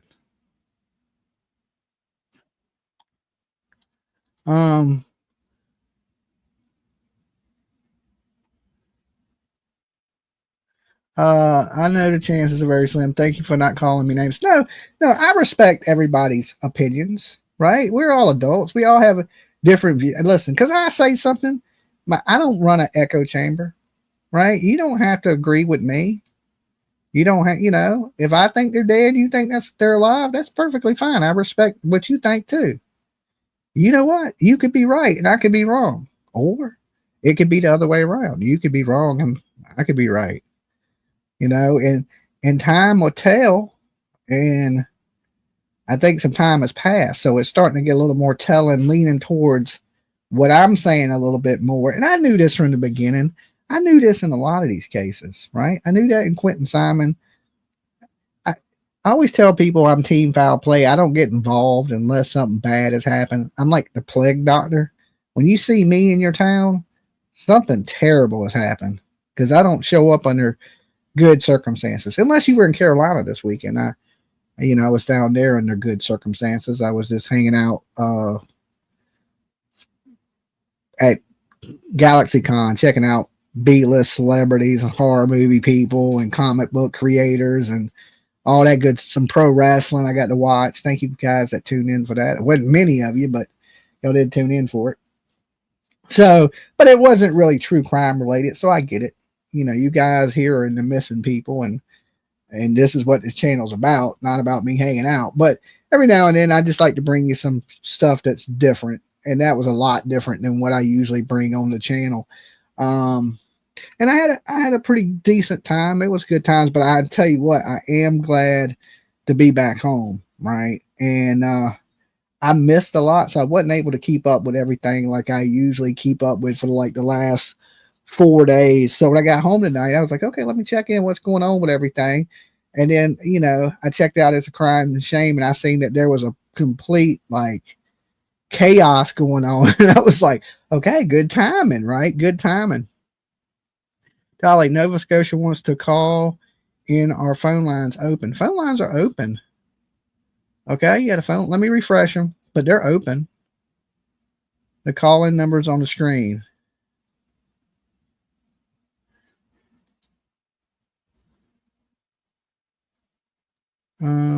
Hey, Dolly.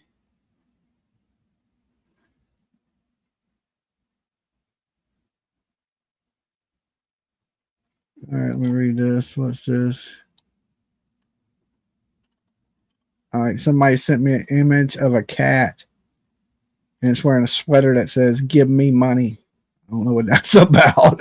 That's an odd picture with no context to it. It's just a cat that says, "Send me money." Okay. Yeah, phone lines are open. So you're more than welcome to call in.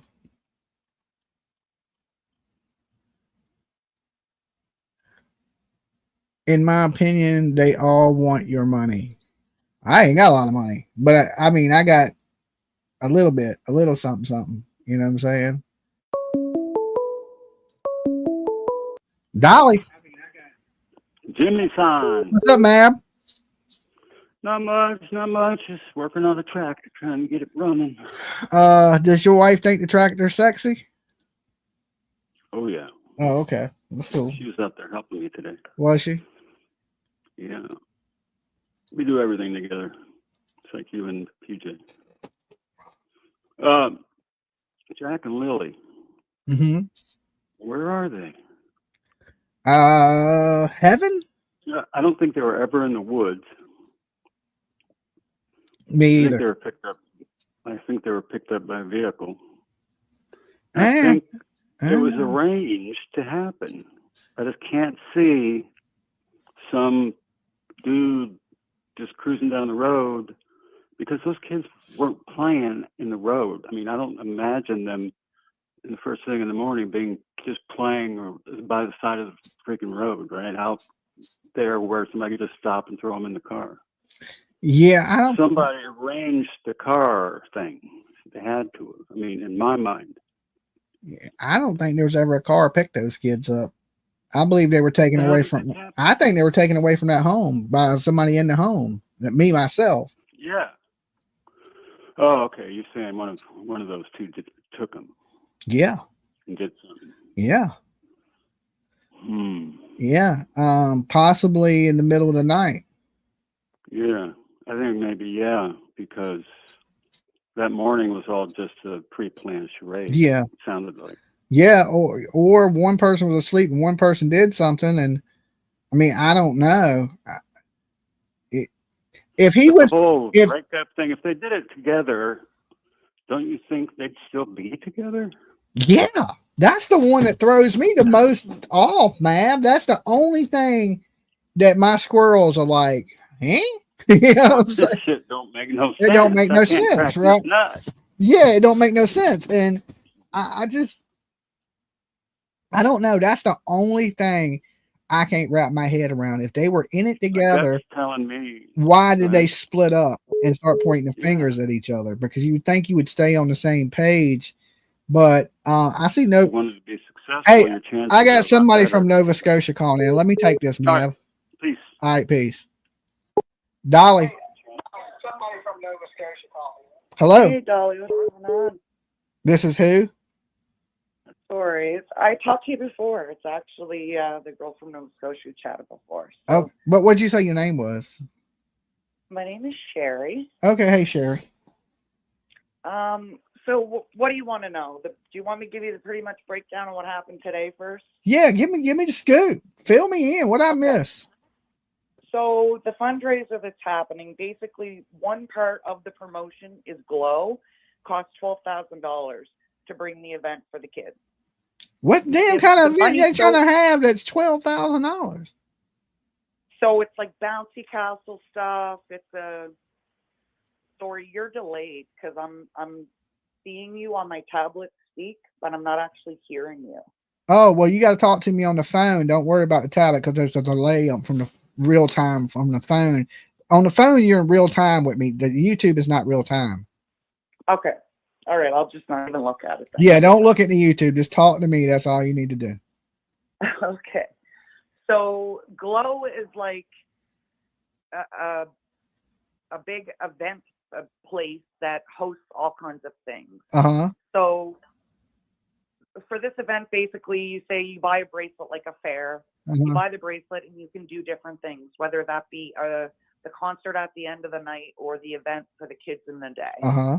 So just speaking numbers, you dumb it down. Like I said, $12,000 for just that one thing. Uh-huh. The GoFundMe, like you saw yourself, there's what, $500? Yeah, that hasn't even been touched. Yeah, that's that still sitting there. Yeah, like I said, that ain't enough to pay my light bill.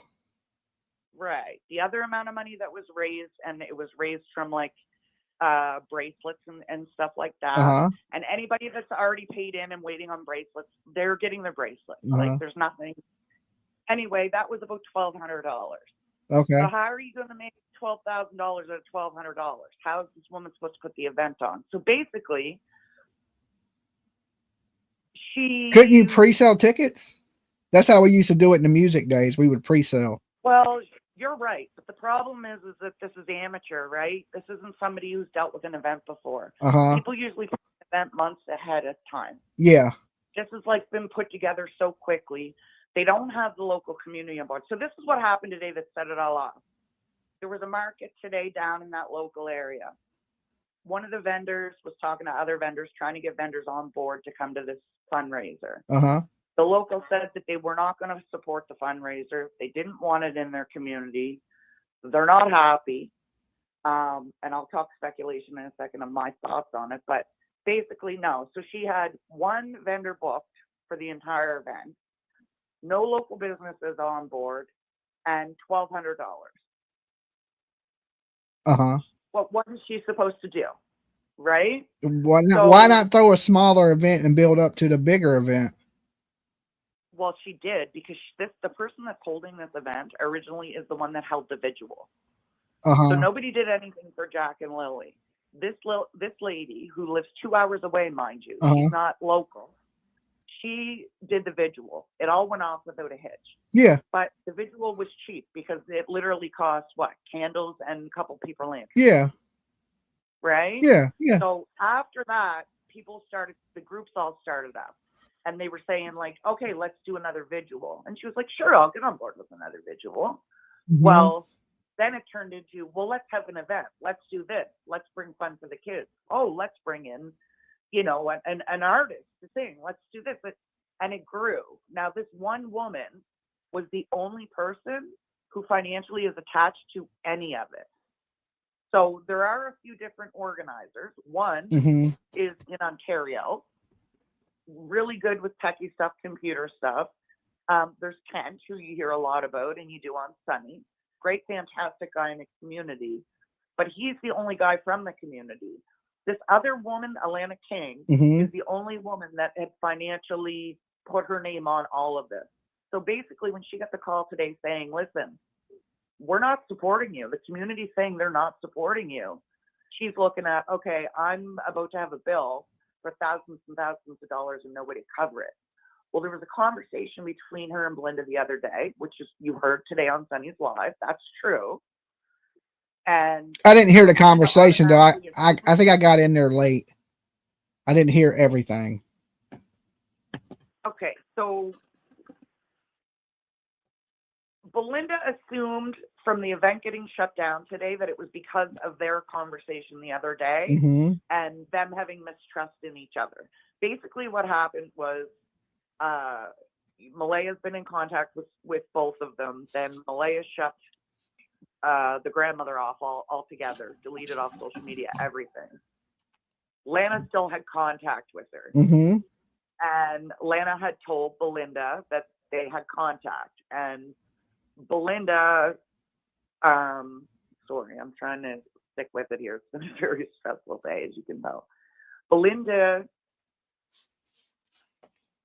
basically went back to Malehya, or Belinda had her friend go to Malehya to make sure that was who Lana was speaking to. She was saying, like, I don't want you to be scammed type of thing. So because it wasn't a video, which, I mean, and I'm going to tell you, Dolly, I don't have an opinion on, well, I do have a lot of opinions, but I don't talk to any of the main players. However, I know people that talk to all the main players, and they're all suspect as hell to me, with the exception of Belinda, right? So,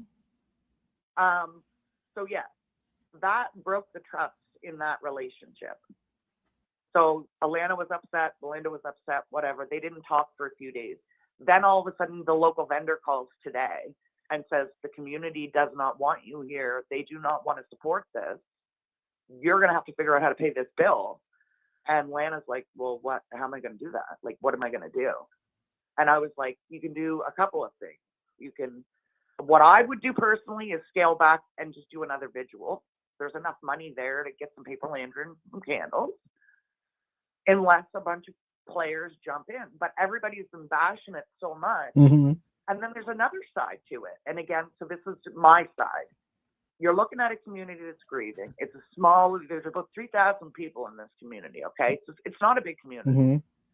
It's a fishing town, and there's a university down that way. That's it. People go there for the North Cumberland Strait, which is beautiful beaches, warm, beautiful beaches. That's all there is. Fish and chips. So you have a lot of people down there that are lower income too, who would need to like start thinking about adding up bracelets. If you've got 3 kids, how much money you got to pay for an event? Outside of all of that, who wants to take their kids somewhere, my opinion, where you got all these suspects, 2 kids missing, we don't know if they're alive, we don't know if they're dead, you know, sorry for being so blunt, but I don't believe they're still with us. God rest his soul. I would like to hope that. But parents don't want to do that. They don't want to bring their children there to have them around all of these weirdos. And yeah, that's out of my mouth. Nobody else is. And potentially have their children around these types of people. Like, who would want to do that? So basically, the community is saying they're sitting back and they're waiting for the cops to do their job, which I said today, let's do a protest at Government House up in Halifax. Let's get like the government talking about it, the justice minister, the people that can make the police speak. Locally, they don't want to do any of that. They just want to wait until somebody is charged and then be a lynch mob. They're not like, you know, I said, okay, well, like, what are you guys doing locally? You got this poor woman that's 2 hours away doing all of this stuff to help, who already did a visual successfully. What are you guys doing locally? Are you doing any searches, anything? And the answer that I got was, well, we don't know where to search. Well, fuck, start in your backyard. How about that? Yeah, I mean, I would say far as what they've raised is like, if you have a community that only has 3,000 people in it, I mean, max turnout is 3,000 people. You know what I'm saying? I mean, exactly. You can't, why not rent a bounce house, have it somewhere in somebody's yard, and have it as a prayer So I don't gathering, cost- visual, you know, something little for the kids, something cheap, hot dogs, you know, something affordable that can be reasonably done. If you set the bar too high, like, oh, we're gonna get Bon Jovi to perform and we need fucking 700 bounce houses, yeah, you're talking thousands of dollars that you can't make the money back on. Right. So she did, like I said, do the first visual successfully. That was the plan, to do another visual. And then all of these people in the groups from all over, even all the way to Australia. You know what I mean? They all went, oh yeah, let's do this, let's do that, but nobody's doing any action. It's all talk. Yeah, I can understand. Right? I can understand that. That woman can't take on all that responsibility. That's just ridiculous. And for us to even put that on, I think, or then speculate and try to make it about all this other stuff because this one's feeling certain, that one's fuck people's feelings. Yeah, I would say, you know, have a dinner, find a restaurant that's willing to say, hey, okay, we'll you know, give you a part of the portions, like, and have small events and raise money for bigger events. Like, she could be selling t-shirts, selling the bracelets, things like that at these smaller events that they're having to finance a bigger event, but not too much, because you can start to gauge your turnout by having a small event. Okay, if it's packed, you know, the next event needs to be a little bit bigger. I mean, you don't like, you just don't start off on the biggest. Like, if I was going to have an event, I would go to a club. I wouldn't go to the amphitheater. You know what I'm saying? I would go. 100%. I would rather sell out a small place than not fill up a big place. You know? She got all that negative feedback coming from every which way too. Yeah, that's hard on anybody's head. Anytime you, like, I study medicine, right? Like, I'm in the medical profession. People can't mentally take all of that. You're taking on an event. It's not even your own family. You've already popped off a visual for these people that are doing nothing for their own children. People don't realize how hard it is to put some of these things on. It's hard because, you know, people have been telling me I should do my own, like, crime con. And I'm like, I don't think y'all understand. Renting the venue is $10,000. You know what I'm saying? Exactly. And, like, yeah, could I get the money back? Yeah, I could get the money back, but it's the upfront cost, that advertising and all that hits you so hard in the beginning that it's hard to do.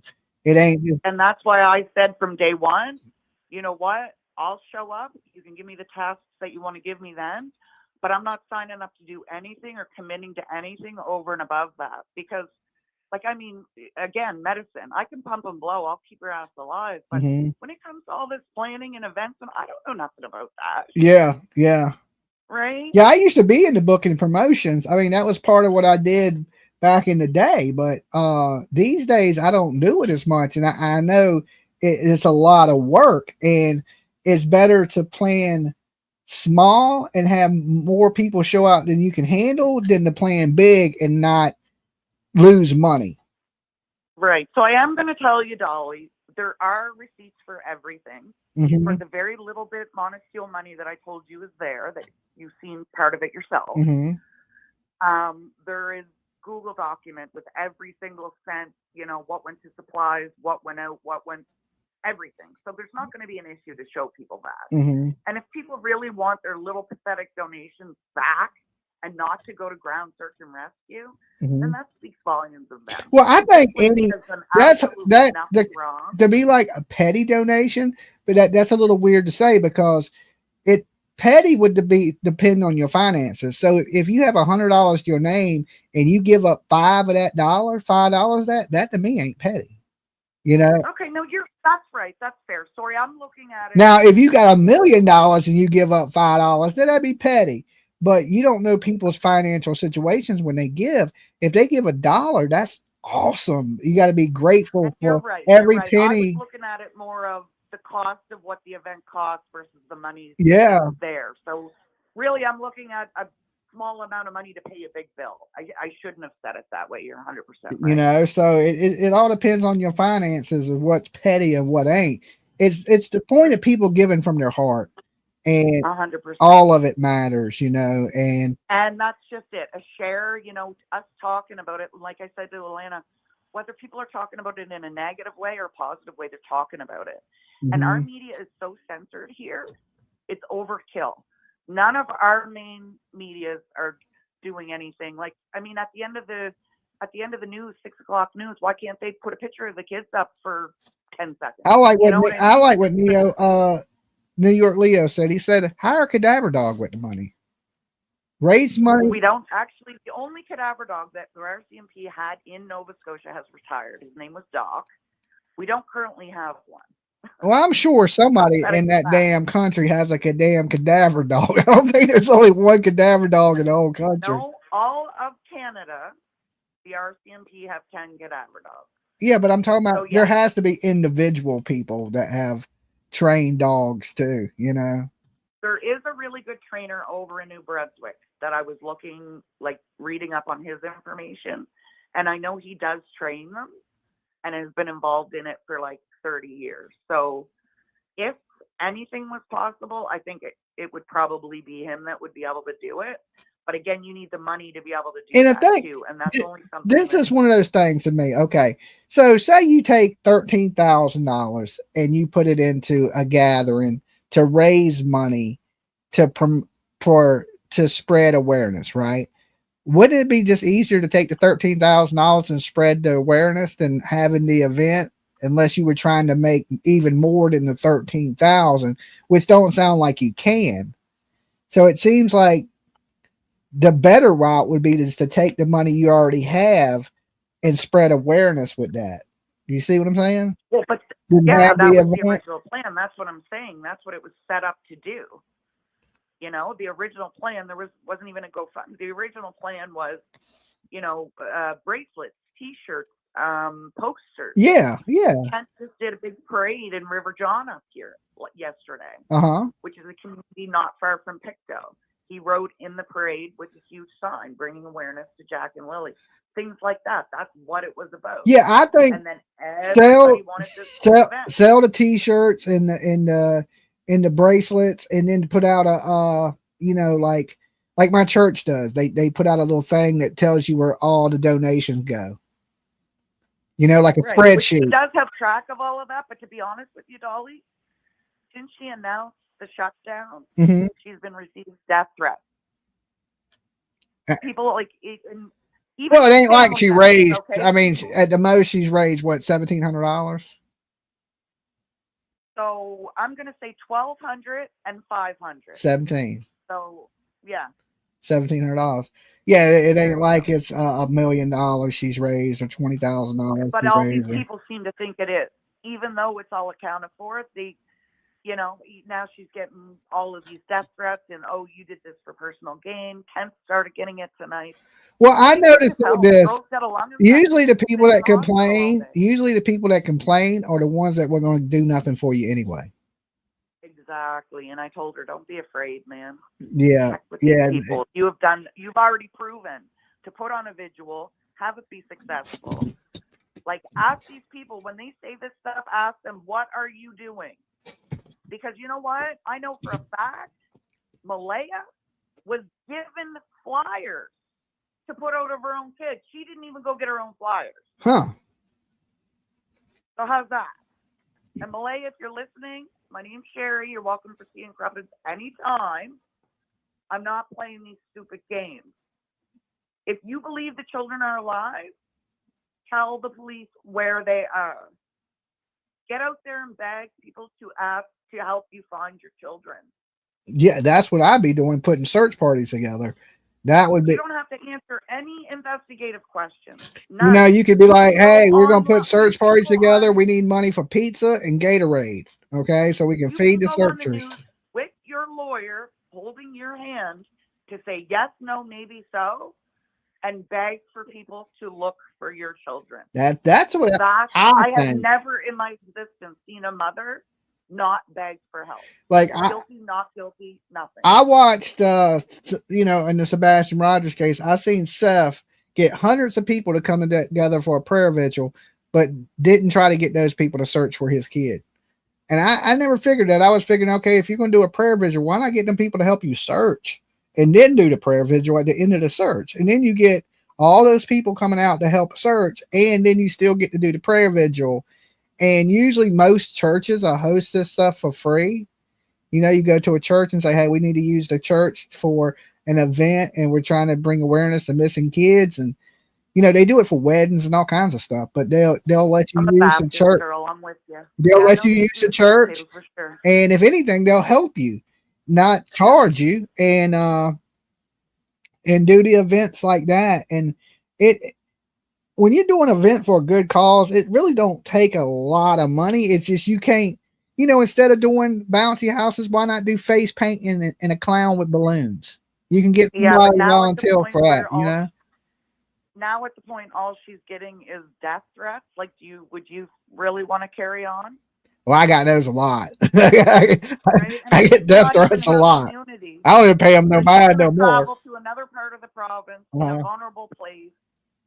Like, I don't know. Yeah, I can understand it. She's reaching too far. She set the bar too high, and Right. which, you know, it's thinking big ain't all. I dream big, but I try to stay in reality a little bit too. Like, okay, what if this fails, and how can I make it happen? And I know I can make this happen.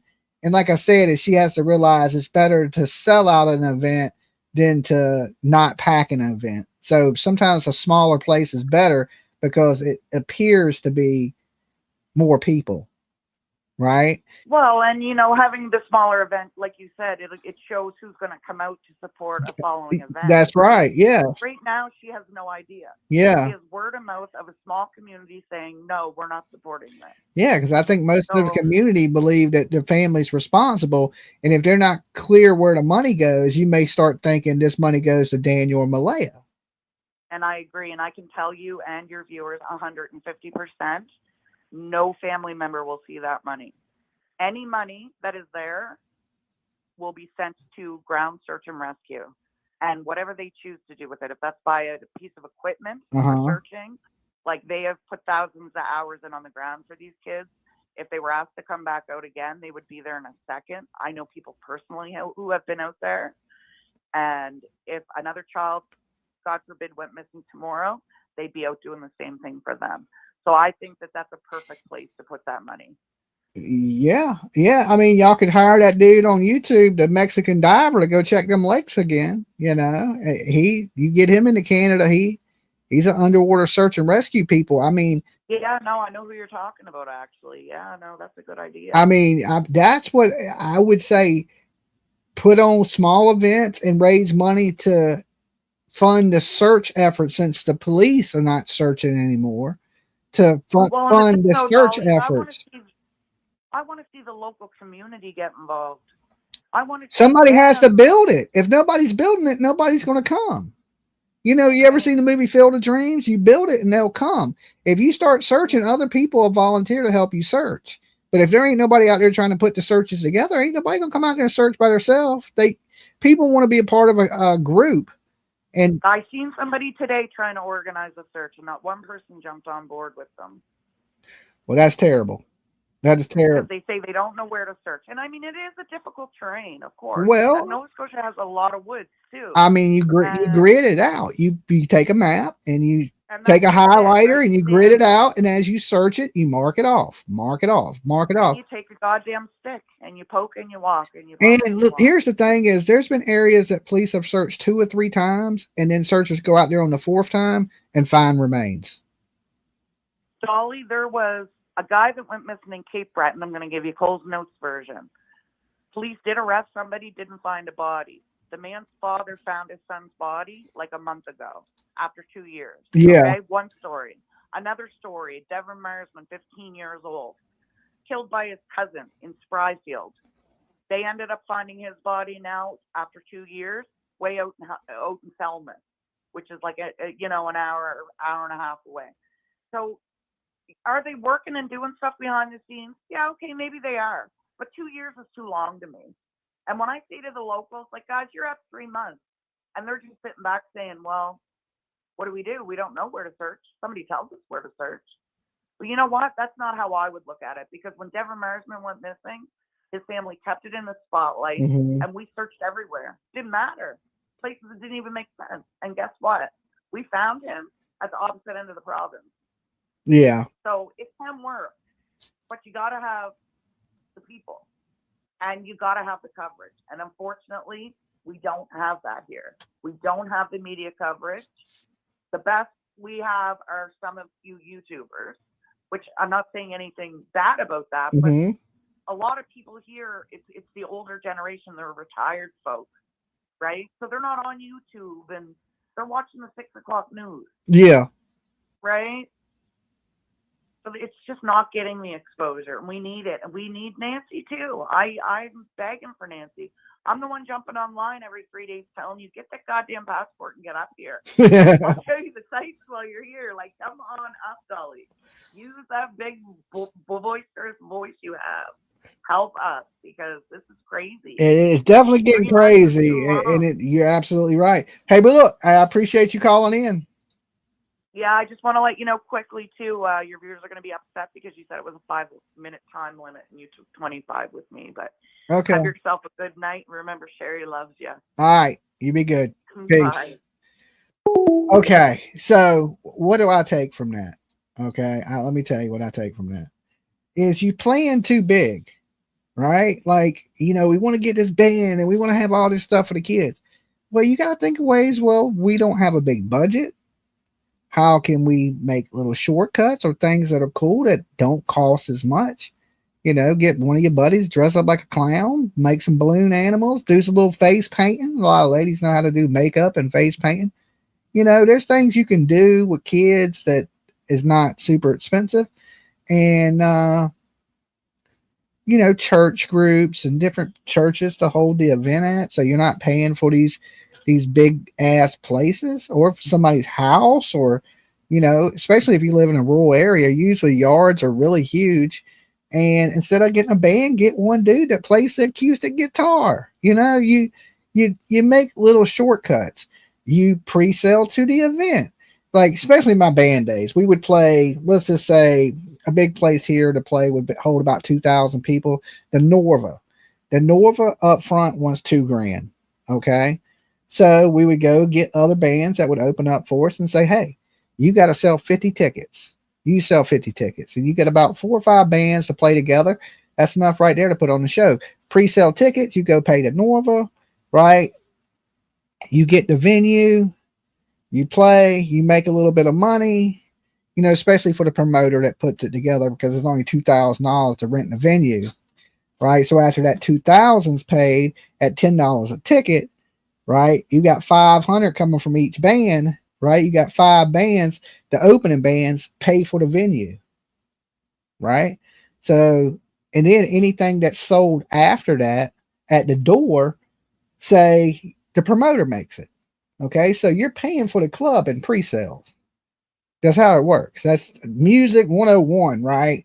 Pre-sale, got tickets $10.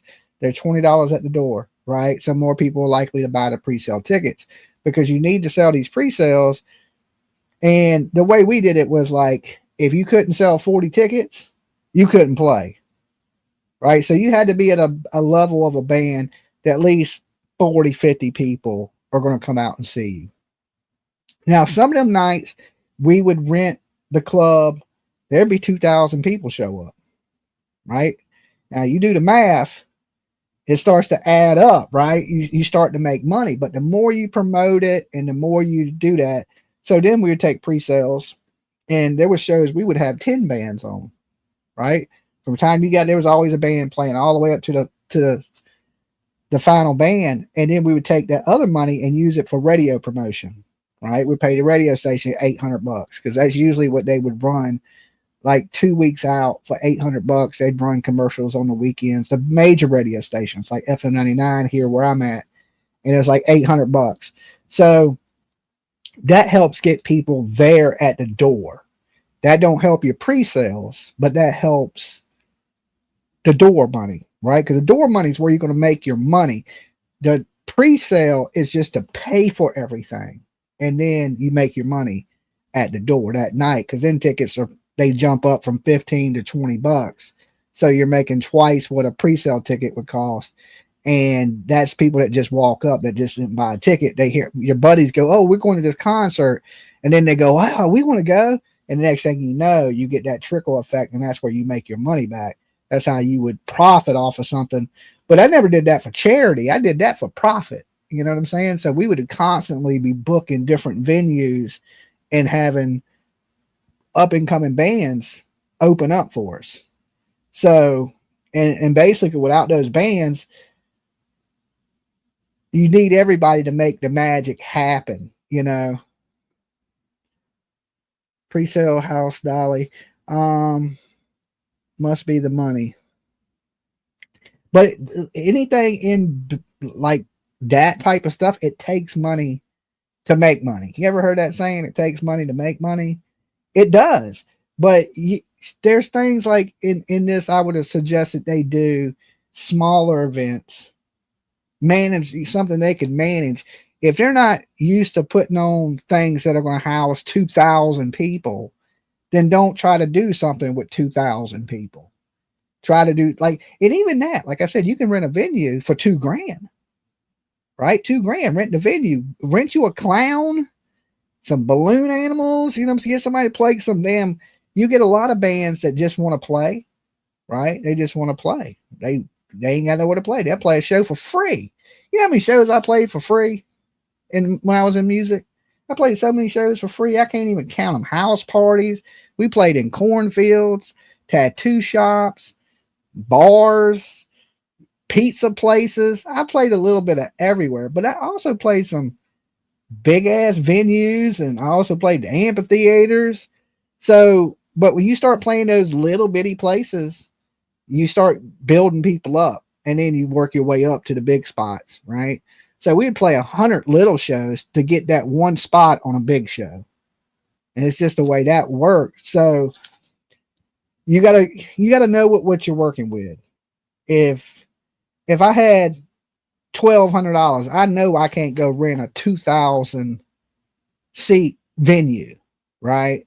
I'm gonna have to go to a bar somewhere smaller, you know. And like I said, it's better to sell out a small place than have a handful of people in a big place.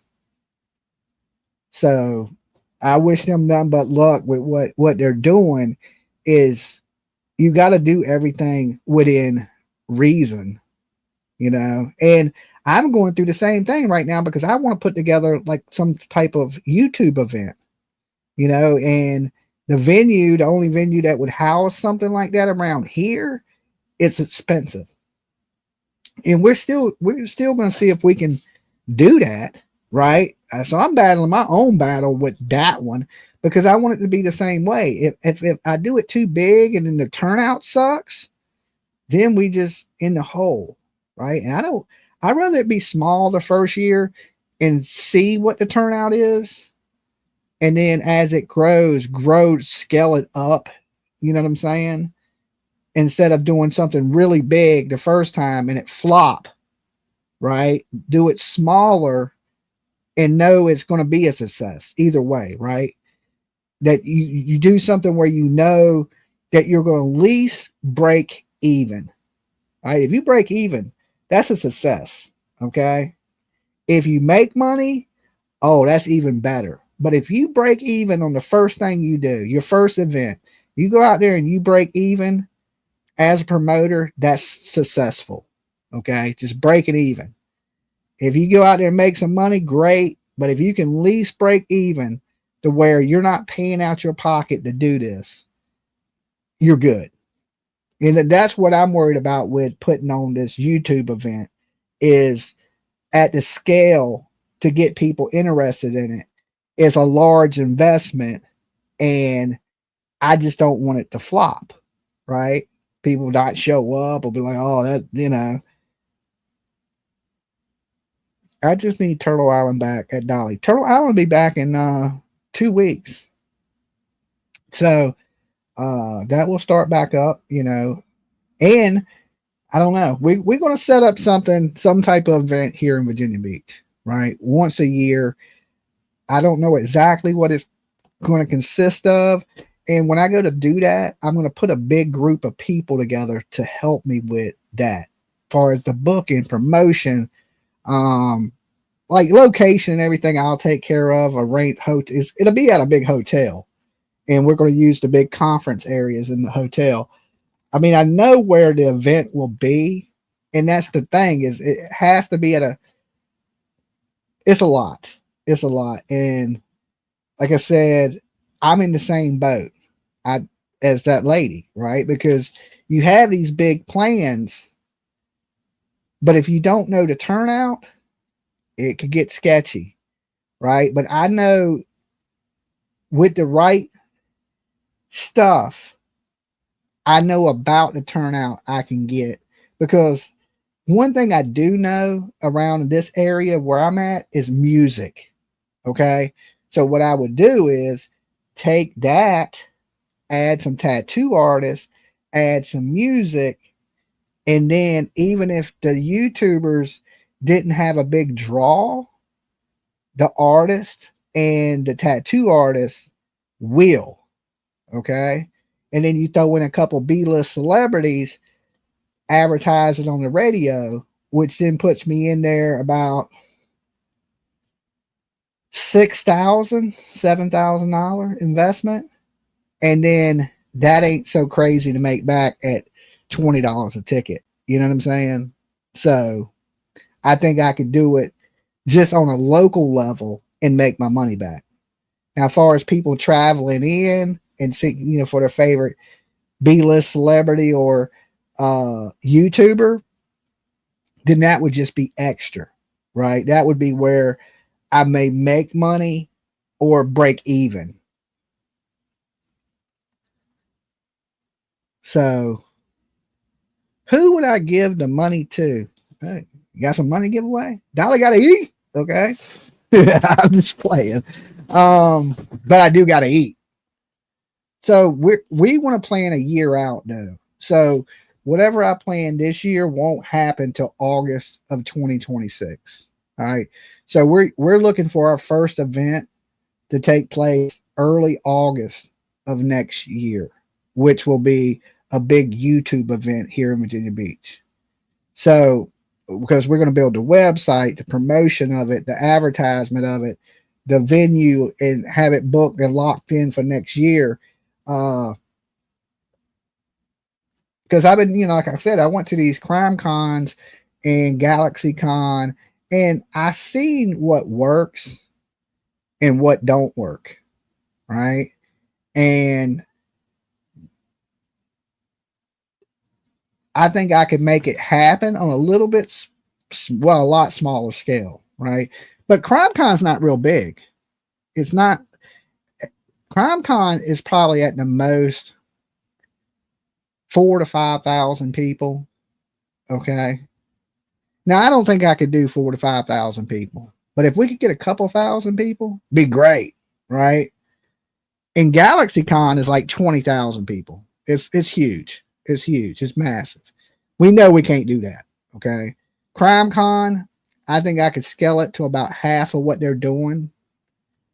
2,000 people show up on a weekend for an event.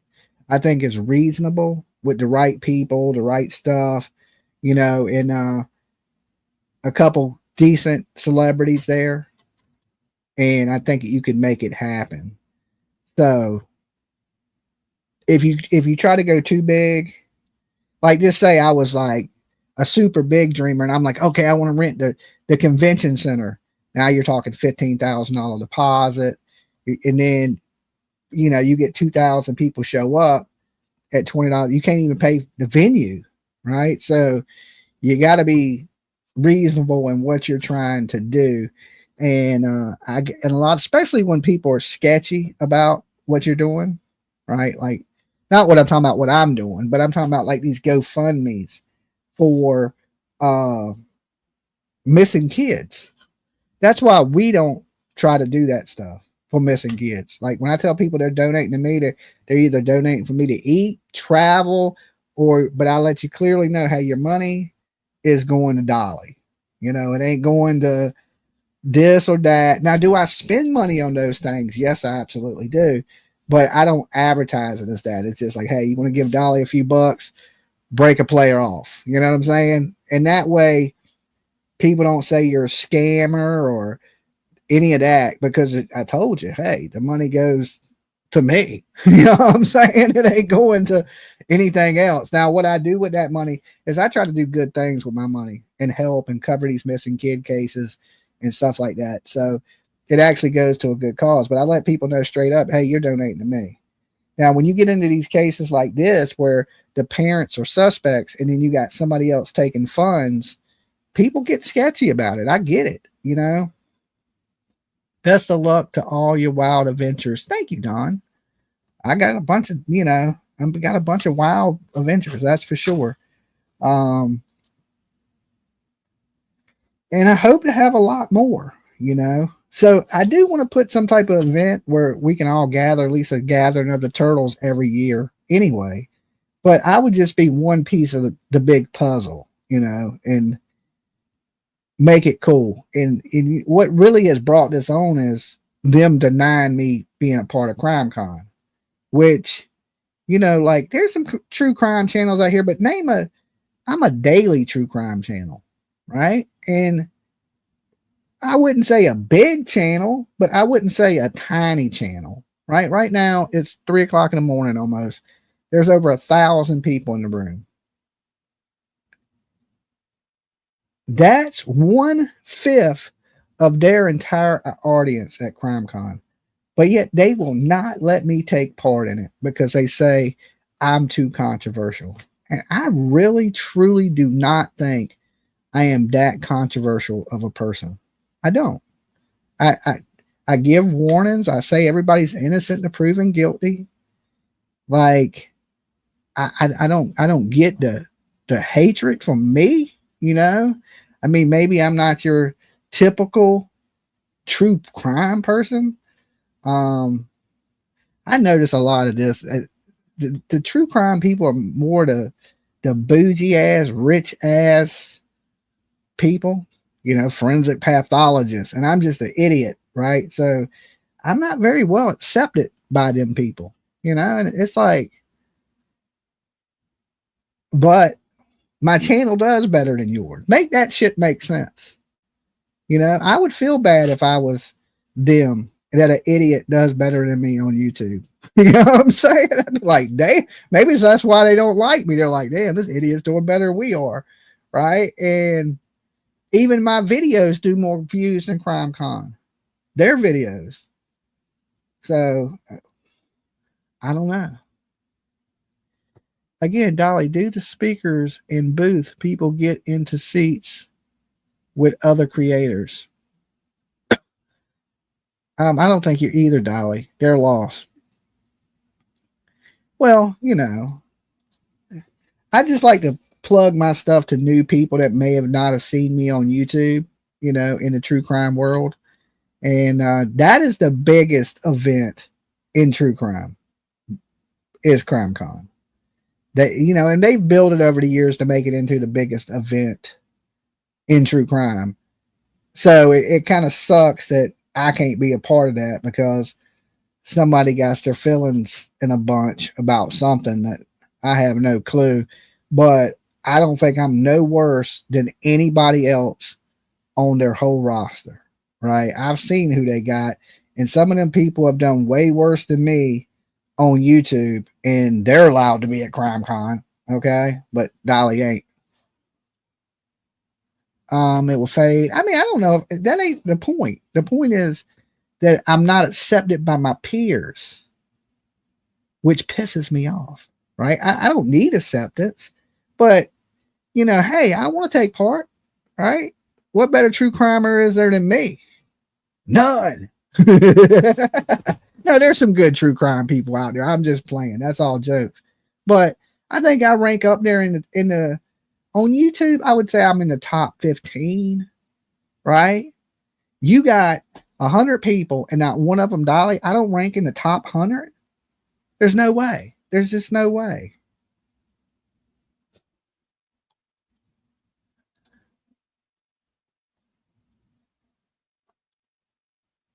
You usually think people are deceased before proof. Am I ever wrong? Here's the thing. If I was wrong, I would understand it. Name some shit where I was wrong.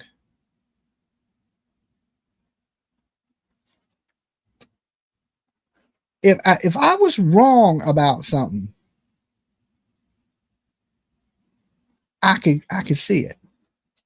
I could get it. Okay. Dolly's been wrong so many times. He's blaming innocent people. Tell me when I've been wrong. That's all I want to know. Like, point it out. Dolly. Hey, Dolly. How are you? I'm doing pretty.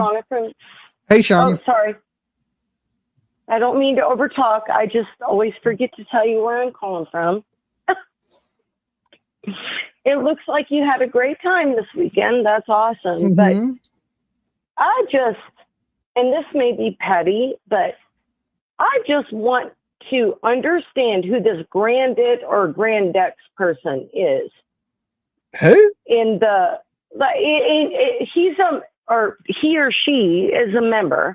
And I can't figure out, because he's got like, or he or she has a weird, like, what do you call it? Frick.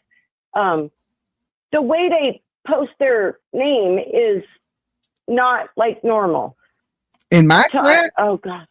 No, yeah, in our chat. It's Grandex or Grandit. I've been asking in chat because I like what they have to say, but I'm like, are you Grandex or Grandit? And the way they do their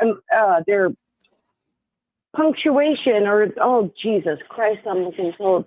They're the way they, it's hard to tell. It's not a normal punctuation. Oh, that sounds so weird. It's not normal. Sorry.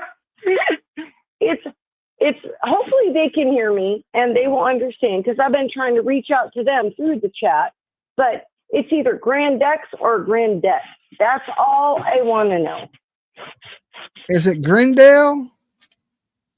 I don't know, because I can't see like the I know. God, what do you, this person. Oh, hold on. I'm on my phone. Hold on. Jesus, criminy. I'm sorry. I'm glad you had a great time, though. Yeah. It was good to follow along with you. Yeah. Looks like you had a blast. Yeah, it was cool. And I love everything you're saying, by the way. Yeah, there we go. Wait. Yeah, this one that says GR, well, it looks like it's hard to tell. GRENDEL. Okay, thank you. Okay. Good Lord. I'm so sorry to waste your time with that, but I've been so frustrated by that, because I've been trying to, like, comment back and, tag that person. And I'm like, what the heck? Great. Okay. So hold on. GRENDEL. Am I correct? Okay. Yes. Well, listen, I'm so glad that you are being so open to letting Malehya or whoever, like, come on the panel and open up about this crap. But, well, not crap. I'm sorry. You know what I mean? I'll give to that. If she'll come on and talk, I'll pay.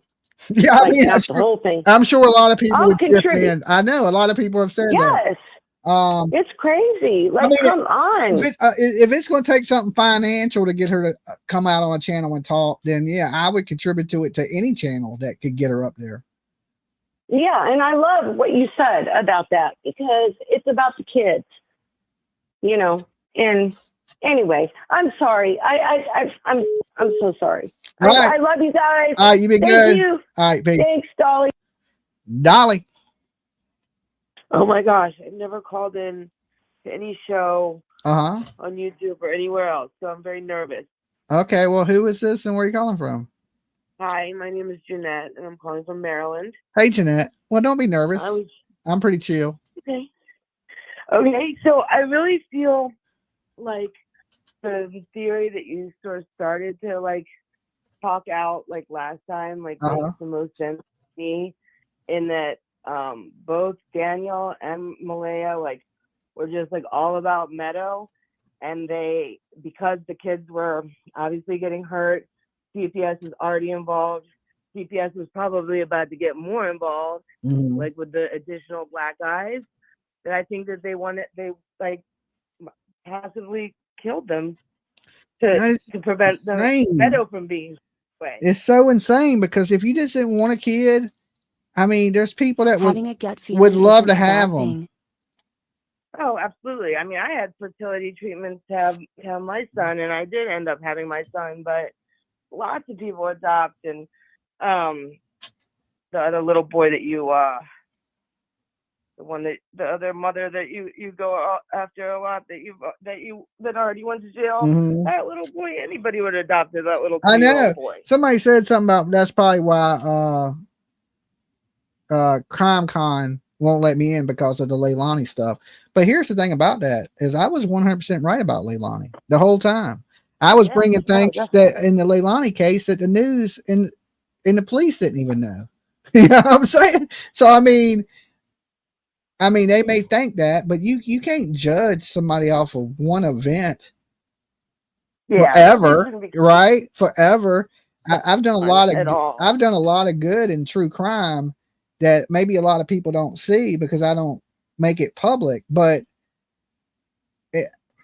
I was right about Leilani. I wasn't wrong. I think you're right about this one too. I do too. That's what I'm saying. I told the person, I said, well, name a time I was wrong. I was right in the Idaho 4. I was right about Maddie Soto. I still think I'm right about Sebastian. We don't know yet, right? But everything, I was right in the Audrey Cunningham stuff. I mean, I've been right a lot of times. I think I'm right more than I've been wrong. I think my batting average is way more. You can't say I'm wrong because the cases ain't been solved, you know? So yeah, right. The ones that haven't been solved haven't been solved. But yeah, the ones that have been, you've been right about so far. It's just so sad. And because like you said, like people would be happy to adopt these children. There are so many people that can't have kids and like desperately want kids. And I don't mean to racialize it. I'm a mixed race person myself. But like little white babies, they get adopted. Come on now. I think all little kids white get babies adopted. get snapped up like, and I know. Well, but if you go to like the agency, I mean, in my family, we have a black adopted. We have a black adopted child in our family. In my family. No. I'm not saying that black children don't get adopted. I'm just saying probably I think Hispanic and black children, there's more of them in the adoption and foster care system waiting to be adopted. Yeah, I would say the majority. You're probably right. You know, but I mean, based on some income people don't and care. different life circumstances.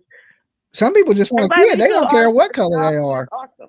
Yeah, no, I mean, I'm all for it. But definitely, like you say, sometimes with these like blonde hair, blue-eyed babies. I just think they get more attention. I think they get more attention. It's true. I mean, I hate to say that, but it is true. Blonde hair, blue-eyed babies get more attention. It's the fact. But yeah, these parents can call up adoption agencies, private adoption agents. There are ways, if you are not able to parent a child, to I don't know if rehome is the right word. I use that for dogs, but to place a child with a esteemable foster agency and get them placed somewhere. Murder should never be an option. No, definitely not. Definitely not. And like we got safe havens where you can drop your kid off at the hospital or the fire boxes. Yeah, or the fire station or the police station, and they won't charge you with child neglect or abandonment. They just take the child and they'll put them in foster care and then try to get them adopted out. But they won't charge you, but people still kill their babies. Have you heard of the baby boxes? Yeah. Where like you can put them in a whole box and then it'll like alert somewhere that there's like movement and heat in the box, and then they come and get them. the little babies. Yeah, I've seen it. Completely anonymous. I mean, I haven't personally walked up to one, but I've seen it on TV, you know, and people talk about it. I haven't personally walked up to a baby box, but I know they have them. In the really big cities, maybe they have them. Anyway, I won't keep you, but I'm so like, I'm so happy I got through and like got to talk to you, and like I'm a fan. And well, thank you. If you had to get together in Virginia, me and Maryland, I'd come. Okay, cool. All right, you be good. Stay safe. You too. Take care. All right, Bye-bye. peace. I think people. Here's the thing. Like, I don't think that people care when they really want a kid what race the kid is. Some people might, you know, maybe preference, you know, but some people just want to give a kid a home, you know. And like I said, we got Yana in our family. She's adopted, you know, and Tiff takes care of her a lot, my daughter. And matter of fact, I just paid for her to go to a K-pop show, get little Yana. So I don't think people really care. You know, it's more important that the kids are taken care of and given a good life than the color of their skin. This ain't 1960. We live in 2025, right? And people still believe that. I ain't saying that racism in our world don't happen, but it's not as. It ain't 1960 is what I'm saying. Most people don't give a damn these days, right? They don't care. But as far as the media and missing kids, they do what's good for ratings. But as far as people homing kids, some people just love kids. They don't care if they white, black, blue. They don't care. They just want to have somebody to take care of and give a good life, right? Like me, I wouldn't care. I'd take a purple little Dolly. But right now I'm too old. Now, if you'd have came to me 15 years ago with a kid and been like, hey, you want this kid? I'd have been like, yeah, let me get him. Right. But these days I'm a little older and I couldn't give a kid the life that it probably deserves, you know, with my age. But if I was a little bit younger, I'd have took any kid. I didn't care, especially if it was a boy, because I got a girl. I just never had a boy. So I like to play with toys, right? So the kid would have had every toy humanly known just so I could play with it, you know. So, but that apparently wasn't in my cards. I was just meant to have one kid, and you know, it is what it is. But I know there's a lot of good people out there that, you know, there's no reason. My point is, there's no reason. Even at my age, if I thought you was going to hurt a kid, I'd take that kid. Not that I know I'm too old for that right now, but I still would make the sacrifices if I had to. If I knew this kid was in danger, or, you know, you was going to do something horrible, I would take the kid. Like I took Quentin Simon, you know, any kid that, I just can't believe parents would murder their kids. It's so hard for me, Dolly grandchild in the future. Maybe Tiff says she's not having kids, right? And she's already 25. And I had Tiff when I was 25. So, and Tiff is 25 now, right? So, I don't know if she's going to have any kids. So, there's no grandkids. There's, she takes care of Yana, right? So, that's it. And Yana's adopted. So, yeah, there's no grandkids, right? And Yana's adopted by Tiffany's aunt, right? So technically ain't even my side of the family, it's the other side of the family. And but she's the only adopted person. But so Tiff takes care of her almost like it's her kid.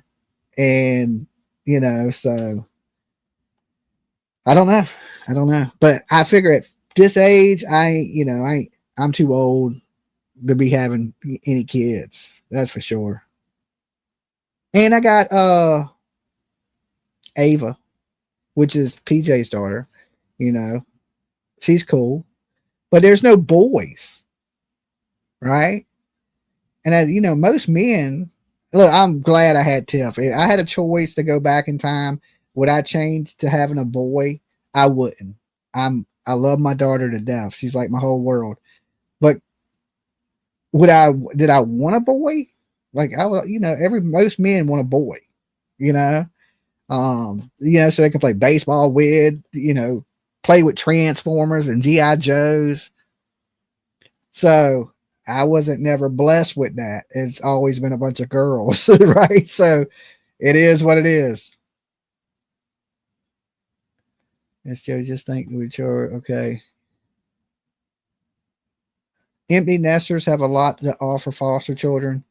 Yeah, yeah. Well, we not empty nesters. We still have Ava. She's 13, right? So, but she's at that independent age where she don't like people, right?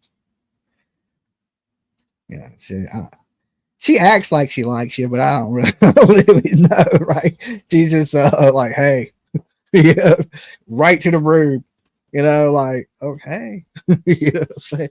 So, and I don't know, girls get to a certain age, they're a little funny. Tiff was the same way when she was young. She went through that emo phase where she didn't like anybody. Now she's real friendly and likes everybody. I don't know if she likes people, but she at least likes me again.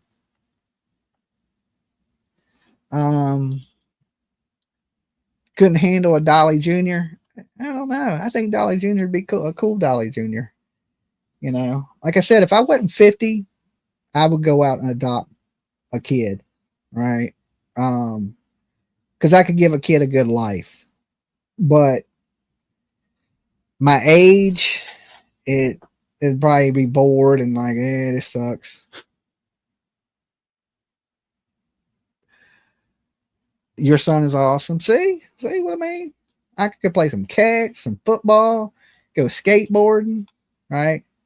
Ava skateboards, but I ain't never got to go out skateboarding with me yet. So I even got her a skateboard. Still ain't skateboarded with me. You know what I'm saying? So I don't know. I got her into boxing and then she stopped boxing. So yeah. There wasn't too many girls in boxing, so I don't think she liked it too much. So she kind of quit. She didn't stay long in the boxing thing. And I told her, I said, you sure you don't want to take like some martial arts? There's probably more girls in martial arts than there is in boxing. And she was like, no, I want to box.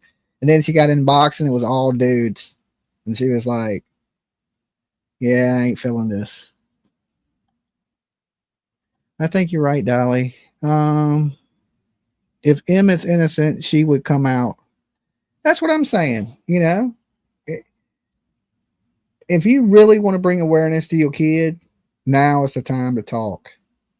That's just truly what I believe because it's dying down. You can only listen to Durwood and Daniel so much. And there's no new news. And YouTubers will move on and they'll leave Jack and Lily behind. And that's the bad thing. That's what we don't want to happen. So I'm glad that Sonny is talking to Malehya. I hope it is Malehya, right? But I'm glad somebody got her talking or she's talking, but it kind of sucks. She's talking for like about finances instead of talking about the kids.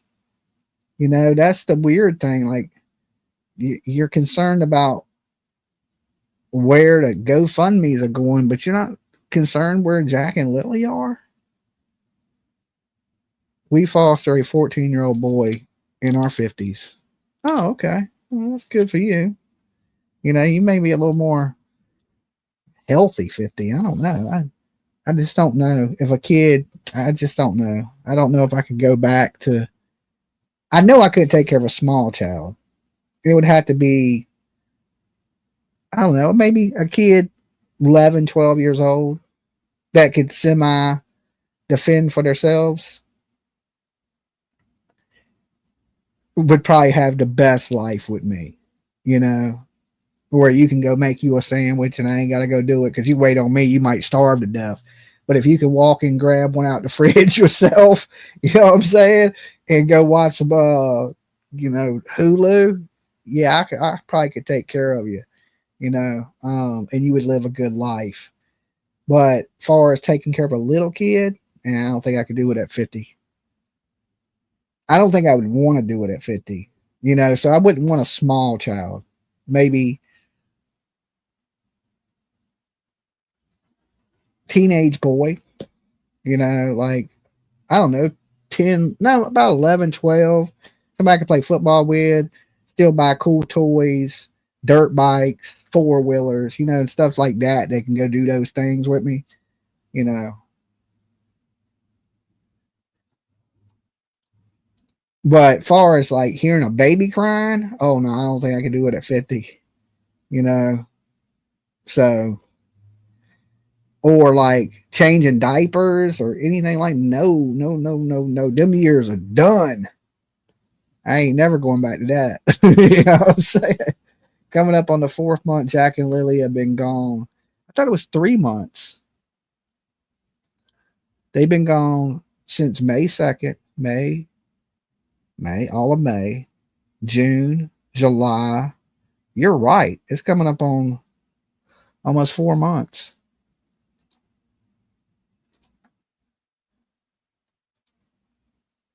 My heart is aching for Belinda. Yeah, you know, I got to listen to her a little bit tonight, and the whole situation is, you know,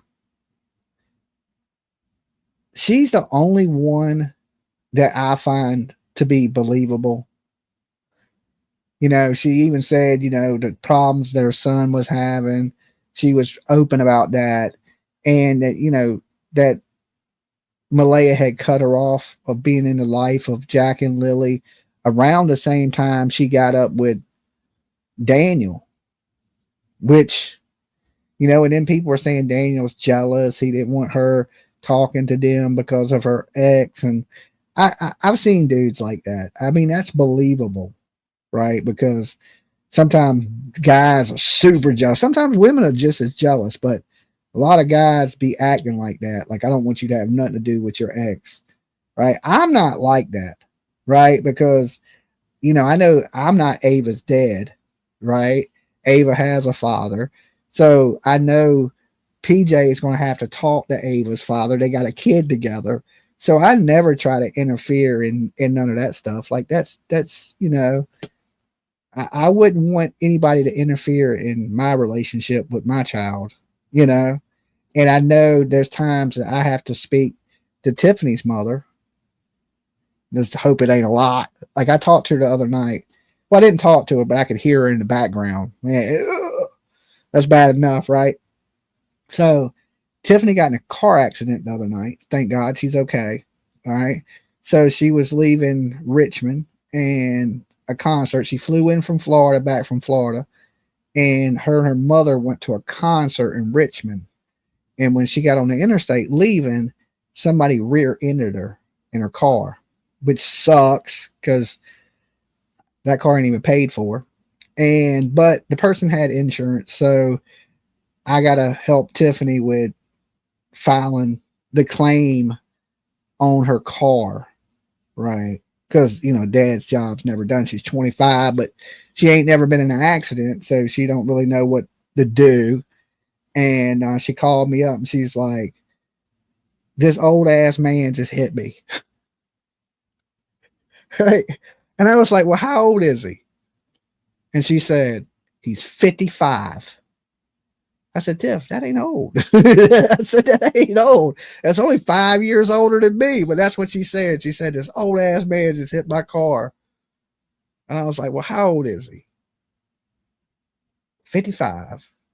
And I was thinking, man, I'm old. So I haven't seen the car yet because I just got back tonight. I guess I'll see the car tomorrow. I'm supposed to go meet Tiff tomorrow. And I hope it's not like terribly bad. But she said it was drivable and she was able to drive it home. So I don't know how bad. Tiff can sometimes be a little dramatic, you know, like make things out to be worse than they actually are, you know, like, oh my God, end of the world. And it's really not, you know. And so I don't know the condition of the car. I'm not a conspiracy theorist, but I watched both KR trials and Deep, and you do not see any possible way John O'Keefe was hit by a car. Sarah, I hate to disagree with you, but Karen Reed ran that man slam over 24 miles an hour in reverse. Listen, just because you're not found not guilty, don't mean you didn't do it. Okay, we know that, right? OJ was found not guilty. And are you trying to say OJ didn't do it? Karen Reed, listen, the reason there ain't nobody else in jail for the death of John O'Keefe is because Karen Reed did it. And I mean, that's my opinion. You know, she was found innocent. You know, so I would have to say she's, according to the jury, she's an innocent woman. But it'd never take out my mind that she did it. Right. And it sucks for John O'Keefe's family that he'll never get justice. Right. And all these people that are still like posting stuff about the Alberts and Jen McCabe, and like, these people need to get a life. The shit is over. Go to bed or get to point, rolling on the floor laughing emoji. Yeah, so I mean, these people that are still like hung up on this or harassing people that didn't do it, and yet they support a drunk ass woman driving. I'll never understand that. But that's just my opinion on it. You know, you don't have to agree with it. I know a lot of people don't. And people could say, well, Dolly, you were wrong about Karen Reed. If you want to say that, okay, you can say that. But still to this day, I would say, hey, she ran over that man and she got away with it. Money buys shit in this world we live in, and it shouldn't be that way, right? If it was me or you, we'd be in prison. You know, that's the bad thing. And this lady, she's so bougie and thinks she's better than everybody. She wouldn't piss on you if you were on fire. Okay, she wouldn't throw a cup of water on you if she had a gallon jug in her hand. She just ain't that person. She never stopped drinking during the whole trial. She's out drinking with a lawyer and partying it up. Like, what? I don't get it. I'll never get that one. You ever heard 75 and Sunny by Ryan?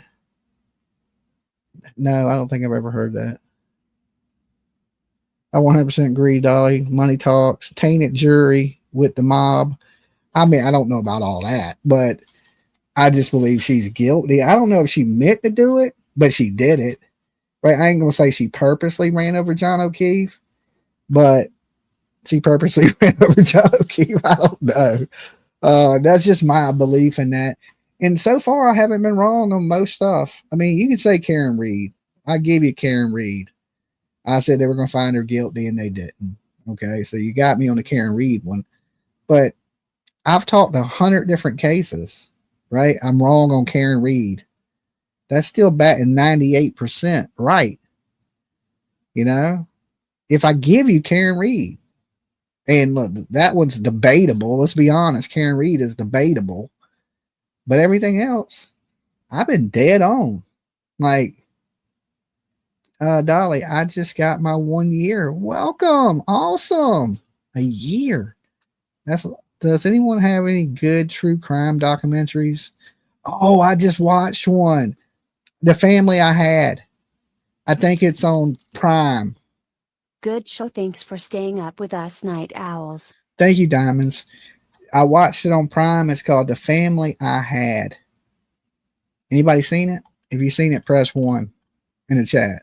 You know I watch all the true crime documentaries. I don't Prime, Netflix. I watch them all. Right? Anybody seen it? The Family I Had. It's about a mother from Texas. Anybody seen it? She has a son and a daughter, Ella. Her daughter's name is Ella. You seen it, Anna? Okay. On the dark side. Anybody else seen it? Anybody else seen it? I'll give you a rundown of what it's about in just a second. I think it's on Prime. I think I watched it on Prime, to be honest. It ain't on Netflix. It's on Prime. No, but I will. Okay, it's about a mother, right? She has a son, teenage son, and she has a daughter. And she, you know, she's just a single mom, and she goes to work. She goes to work, and she gets a call from the police that her daughter's been hurt. And she's like, how hurt? And They were like, she's deceased. And she asked about her son. They say, well, your son's okay. We have him in custody. And she's like, what? The son stabbed his sister like 18 times. Okay. His little tiny sister. And they charged him and they put him in prison. All right. This story's crazy. This shit gets crazy. So they put the boy in prison. He's eligible for parole in 2027. Right. So he went to jail when he was 13. All right. So he's been in prison since he was 13 years old. So it's weird because the woman's mom. Think Obama's and Clinton's going jail?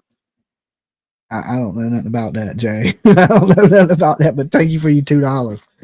So the grandmother was charged with murder of her husband. She was married to this rich man. She's been married 7 times, right? 7 or 8 times.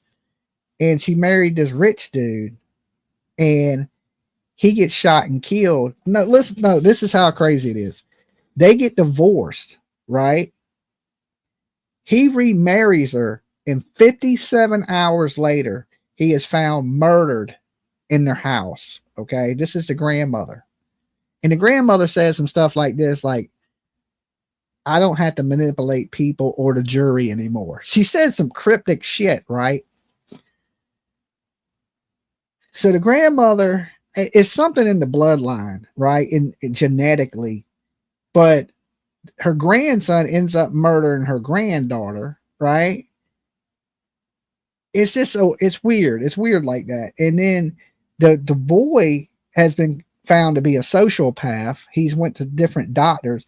The doctor told the mother, he said, instead of spending all this money to go see your son that murdered your daughter, you need to take that money, save it so you can get far away from him when he gets out of prison as you can, because he's going to kill you.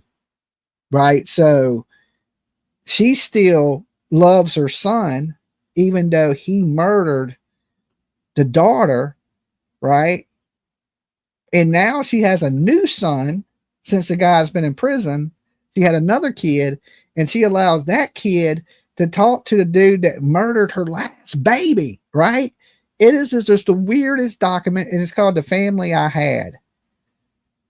So if you've seen it, you know what I'm talking about, right? And I watched that today. Matter of fact, I watched it today, and I was just shaking my head like, oh, hell nah, lady. Like, what the heck? It got really weird when she was allowing the new kid to talk to the murderer in jail that murdered her daughter, right? About the same age, right? Or she was a little older. The little girl was a little bit older.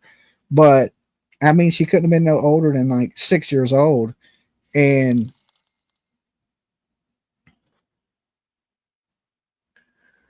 Anna, we met at CrimeCon last year. Oh, well, it's nice meeting you. I'm trying to picture who you was. I hope you wasn't the lady that rubbed my face. I know you wasn't. I know you wasn't there. I know who that lady was. It was some other lady. But she thought, there's this lady on the internet that thinks I'm an alien shapeshifter or something. She thinks I kidnap kids. And I don't know what the hell she's smoking, right? But she be making all these videos of me and saying how my appearance changes, right? And she walks up to me at CrimeCon and she's like, Dolly, it's really you. And I start putting it together to like who she is, right? Like I'm doing the math in my head. Nope, I was with my husband, Dan. Okay. So I'm starting to put together who she is, right? And I'm like, are you the lady that thinks I'm fucking don't exist, right? Because she says I shapeshift and change appearances and I kidnap summer whales and all kinds of weird stuff, right? Like, and I'm just looking at this lady like, I'm like, I don't even know what to say. You know, I'm like, right? I'm just looking at her and she's like, she comes up and she touches my face. Like, she's like, And I'm looking at this lady, PJ's staring. I'm staring at her like I don't even know what to say. It's like a deer in headlights. Like I was like, look, lady, I'm real as can be. I'm a real person. I don't know what the hell you talking about all this crazy stuff. I was like, but you see, I'm real. I'm right here in front of you. I'm not some, I don't know what. Like, she still makes videos, right? Like, there are some cuckoo fucking people on the internet. Like, that's all I can say. Like, I don't know. I thought after she seen me and that I was a real person and like, I wonder if she was related to Upchurch. I don't know. No, not at all. Upchurch ain't that crazy. This is extra crazy. I thought she would be chill, like, hey, I met Dolly. He's a real dude. He's nice. I was even nice to her. What do you even mean? I just told her, hey, you're wrong about me. I don't know why you're doing these things. Right. Like whatever you need to do it. She don't do it like a lot of views. It's a little tiny channel, but it's just weird to see people talking weird stuff about you. Like, I'm just as real as anybody in this chat room. Right. Like, that's just the craziest thing to me. And like, I know there's people that need mental help. Right. Like, could she be one of those, like I said, the boy that killed the little girl said he was hallucinating and seeing things. That's what he says. How do I know this lady ain't? And she gonna stab me thinking I'm a reptilian. You know what I'm saying? And I'm just some idiot. Right. And then you got these people that are watching her videos and like, yeah, I see what you see. I'm thinking, is there that many crazy people in this? I mean, I know there's some crazy people, but damn, right? Like, and y'all may not get that kind of stuff because y'all ain't YouTubers, right? But I guess when you put yourself on social media out here for people to see you, like, it's weird. It's just so weird. Like, I watch it sometimes and I'm just like, I hope this lady don't never come up and stab me, because that's the first thing you think when people are saying crazy things. I didn't know that was Prime 1. You just hope for the best. Like, so I'm always a little sketchy when people walk up to me at first because I don't know if they're going to be nice or they're going to be cool. Because I was standing in a parking lot one night and this girl walked up and said some crazy shit to me, being all mean. And I was like, who the hell are you? Right. And I think I told her to go F herself. I can't remember, but it wasn't a polite conversation. I know that. And I could tell she watched one of the channels that didn't like me at the time. And she said something and I instantly was like, oh Lord, this is going to be one of these. But and it was like 3:00 in the morning in a parking lot. And I was thinking, okay, that's a little sketchy. You know what I'm saying? Like, what would make a young girl go out her way to come up and say something hateful to me? Right? Like, she didn't think I was a shapeshifter. She just, I guess, didn't think I was a good person. And, she watches one of these channels that were talking bad about me and she came up being hateful. And usually I'm pretty nice, but I wasn't nice to her. I just wasn't. I just wasn't nice. That's the only time that somebody's come up being weird that I wasn't nice. Right? I was putting there like, what the hell? Like, what did I do to you? Do I personally know you? Right? Because this happened here where I live. Right? So I was like, but usually people come up, hey Dolly, it's good to see you. I watch your show. Can I take a picture with you? Right? And I'm perfectly fine with that. It's just the weird ones that are like get to me, like, because I don't look at myself like I'm like famous or celebrity or anything like that. So it's usually kind of strange to me when people want to take a picture with me, right? Like, why you want to take a picture with me? You know what I'm saying? Because who the hell am I, right? Like, that's just how I feel. But I understand that people watch it and they glad they got to meet you. And so I mean, I'll happily take pictures with people, but in my mind, I'm like, I ain't Tom Cruise or damn Brad Pitt. But I'm usually really nice to everybody. And just that's the only woman that I was just like, go F yourself, lady. You know.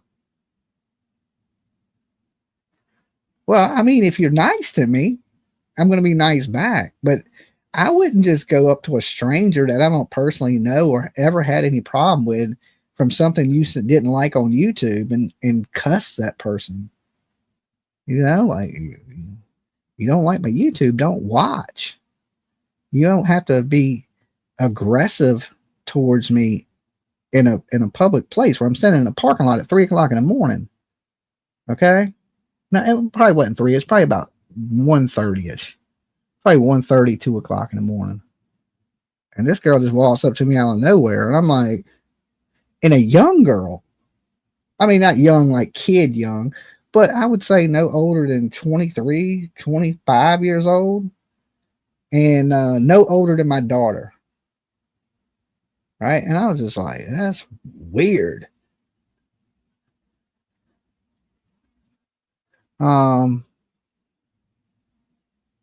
Yes, I'd be side-eyeing her. I heard about the McDonald's stabbing. I haven't heard about the McDonald's stabbing. Good thing she didn't lick your face. You're right. Right. No, she was too aggressively mean. I guess she was having a bad night. I don't know. I don't know what her deal was. What did she say to me? Something about dead kids. It was something to do with dead kids and cussing. And I was just like, I guess she didn't like something. I don't know what. I mean, she was aggressive from the get, like, and I was just like, whoa. I was standing outside of a Walmart. That's where I was at. I was at Walmart, but I wasn't in the Walmart parking lot. I was actually in a Little Caesars parking lot because there was a shooting at the Walmart. Y'all, anybody remember that? There was a shooting at the Walmart. A dude went into the Walmart, a worker, and he shot and killed 8 people. And I went up there and I was covering it. And I don't know if she said you're exploiting dead kids or you're exploiting dead people, but she said something along those lines. But she was too busy cussing and screaming for me to really make out what she was trying to say to me, you know? And I'm just looking at this crazy chick like, as long as you don't attack me, woman, we all right. You know what I'm saying? But, you know, because she stayed on one side of the car. Like, she came up to the car and there's like a news camera over here, a news guy. And she came up to like the fender, other side of the fender. I was standing on one side of the car. She came up to the other side of my car. And that's when she started screaming and cussing. And I'm just looking at her like, what the hell? But for the most part, everybody's usually friendly ish. You know what I'm saying? Sometimes people be a little strange, but nothing crazy. Even at GalaxyCon, a girl came up to me. She actually was volunteering there working, and she's like, "Hey, Dolly, I've been watching your show for years." And I was like, "Cool." And she was like, "Because you know, at GalaxyCon, it's like $50 to take a picture with somebody. For a selfie with somebody, it's like $50. And if you want an autograph, it's $30. All right. So, you know me, I'm a big jokester. So when she walks up to me and she's like, you know, "Hey, Dolly, I've been watching your show." And she's like, "You know, you think I can get a picture with you?" And I was like, "Yeah, $50. 50. And she looked at me like I was dead serious too. Right. I said, "Look, $50, I'll take a picture with you. $30, I'll sign something for you." I said, "Or you want the combo, we could do it for $80. Right. And that's how the celebrities are at GalaxyCon. And then she looked at me like, "What the hell?" And then I was like, "Look, I'm kidding. Of course, I'll take a picture with you." Okay. So I took a picture with her. She was really nice, and it's cool, you know. I'm the same goofy person in real life that I am on the internet. You don't get a fake person up here. You get the who I am, right? I told her, I said, yeah, I'll take a selfie with you, $50. She had that look like, are you serious? Right? I was like, no, I'm playing. I'm just playing. They named a suspect at the press conference last night. Yeah, see, I missed all that. I know I seen it on the news that somebody had got stabbed. And I was like, is that big news? People get stabbed here all the time. There's probably somebody getting stabbed right now as we speak. Let's see what else did I miss in the chat. Yeah, it's not normal.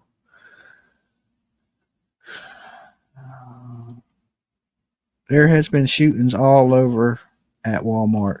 Yeah, but this was like 11 people got stabbed. How the hell do you stab 11 people? When you stab the first person, I'm running. Okay, how the hell do you stab 11 people? Combo $80. Yeah, the combo $80. Right, that's what the big celebs were doing. Right, so 11 people. I know you wouldn't have stabbed me because when you stabbed the first person, I'm running. I'm from the old school. I ain't even looking back. I'm just like a dart. I'm gone. You funny tonight, Dolly. I'm laughing at Dolly, not the injured people. I'm just saying, who is going to stand around and watch you stab? Okay, let's just say you stab the first person and you don't run. Time you stab the second person, don't run, or the third person, or the fourth person, or the fifth person. If you pass number 5, you almost deserve it for not running. Okay, I hate to say it. I hope nobody died. But I'm just saying, after 5 people, you didn't run. Like you might as well just stab yourself at that point. Like you asking to get stabbed. Like how do you stab 11 people? How does one dude stab 11 people? That seems insane to me. Everybody just standing around in line like I'm next. I'd have ran too, right? I'm getting the hell out of Dodge. I'm not what time you got through 3 or 4 people stabbing, I'm gone. I don't know how you I mean, even if you were on a walker, you could have got away. But 11 people? I'm a runner. I'm scared of everything. Right? As soon as I see you pull a knife out, I'm running. I ain't no hero. You see, I don't walk around with a cape on.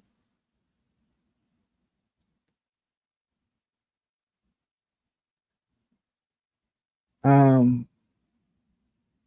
8 were elderly people. Okay, that makes more sense. Okay, I get it now. 8, and probably the other people were trying to get them off the elderly people. That's probably how they got stabbed. Makes more sense. If you wasn't like, yeah, it would have to be a situation you couldn't run, right? I'm like, how do you stab 11 people? There's mass shootings that 11 people don't get shot, right? I'm like, how do you stab 11 people? They were in wheelchairs. Okay, well, that ain't funny then. Damn. That kind of takes this. That's sad.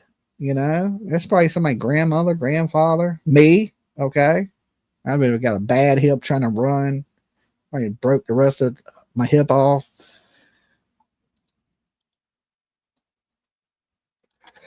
Yeah, like I said, I gotta get out of here, guys. I'm getting tired. It was good hanging out with y'all, and hopefully Malehya will see this video. And like I said, Malehya, my email address is in the description box. Send me a message. Like I said, I gotta have proof it's you, and we'll discuss a payment for you to come up here and do an interview. Same thing applies to Daniel. But you listen, I don't ask easy questions. All right, but I ain't gonna be mean to none of you. Right? I'll be respectful to you. If there's something you don't want to answer, just be like, I don't want to answer that. And then we'll leave it up to people to decide if they believe you or not. Okay. I'm not going to call you a liar or call you any names or accuse you of killing anybody. I just want to hear what you got to say for yourself. So Let's see if she replies. But we'll find out. You guys be good. Stay safe. Remember this. Dolly loves you. Peace.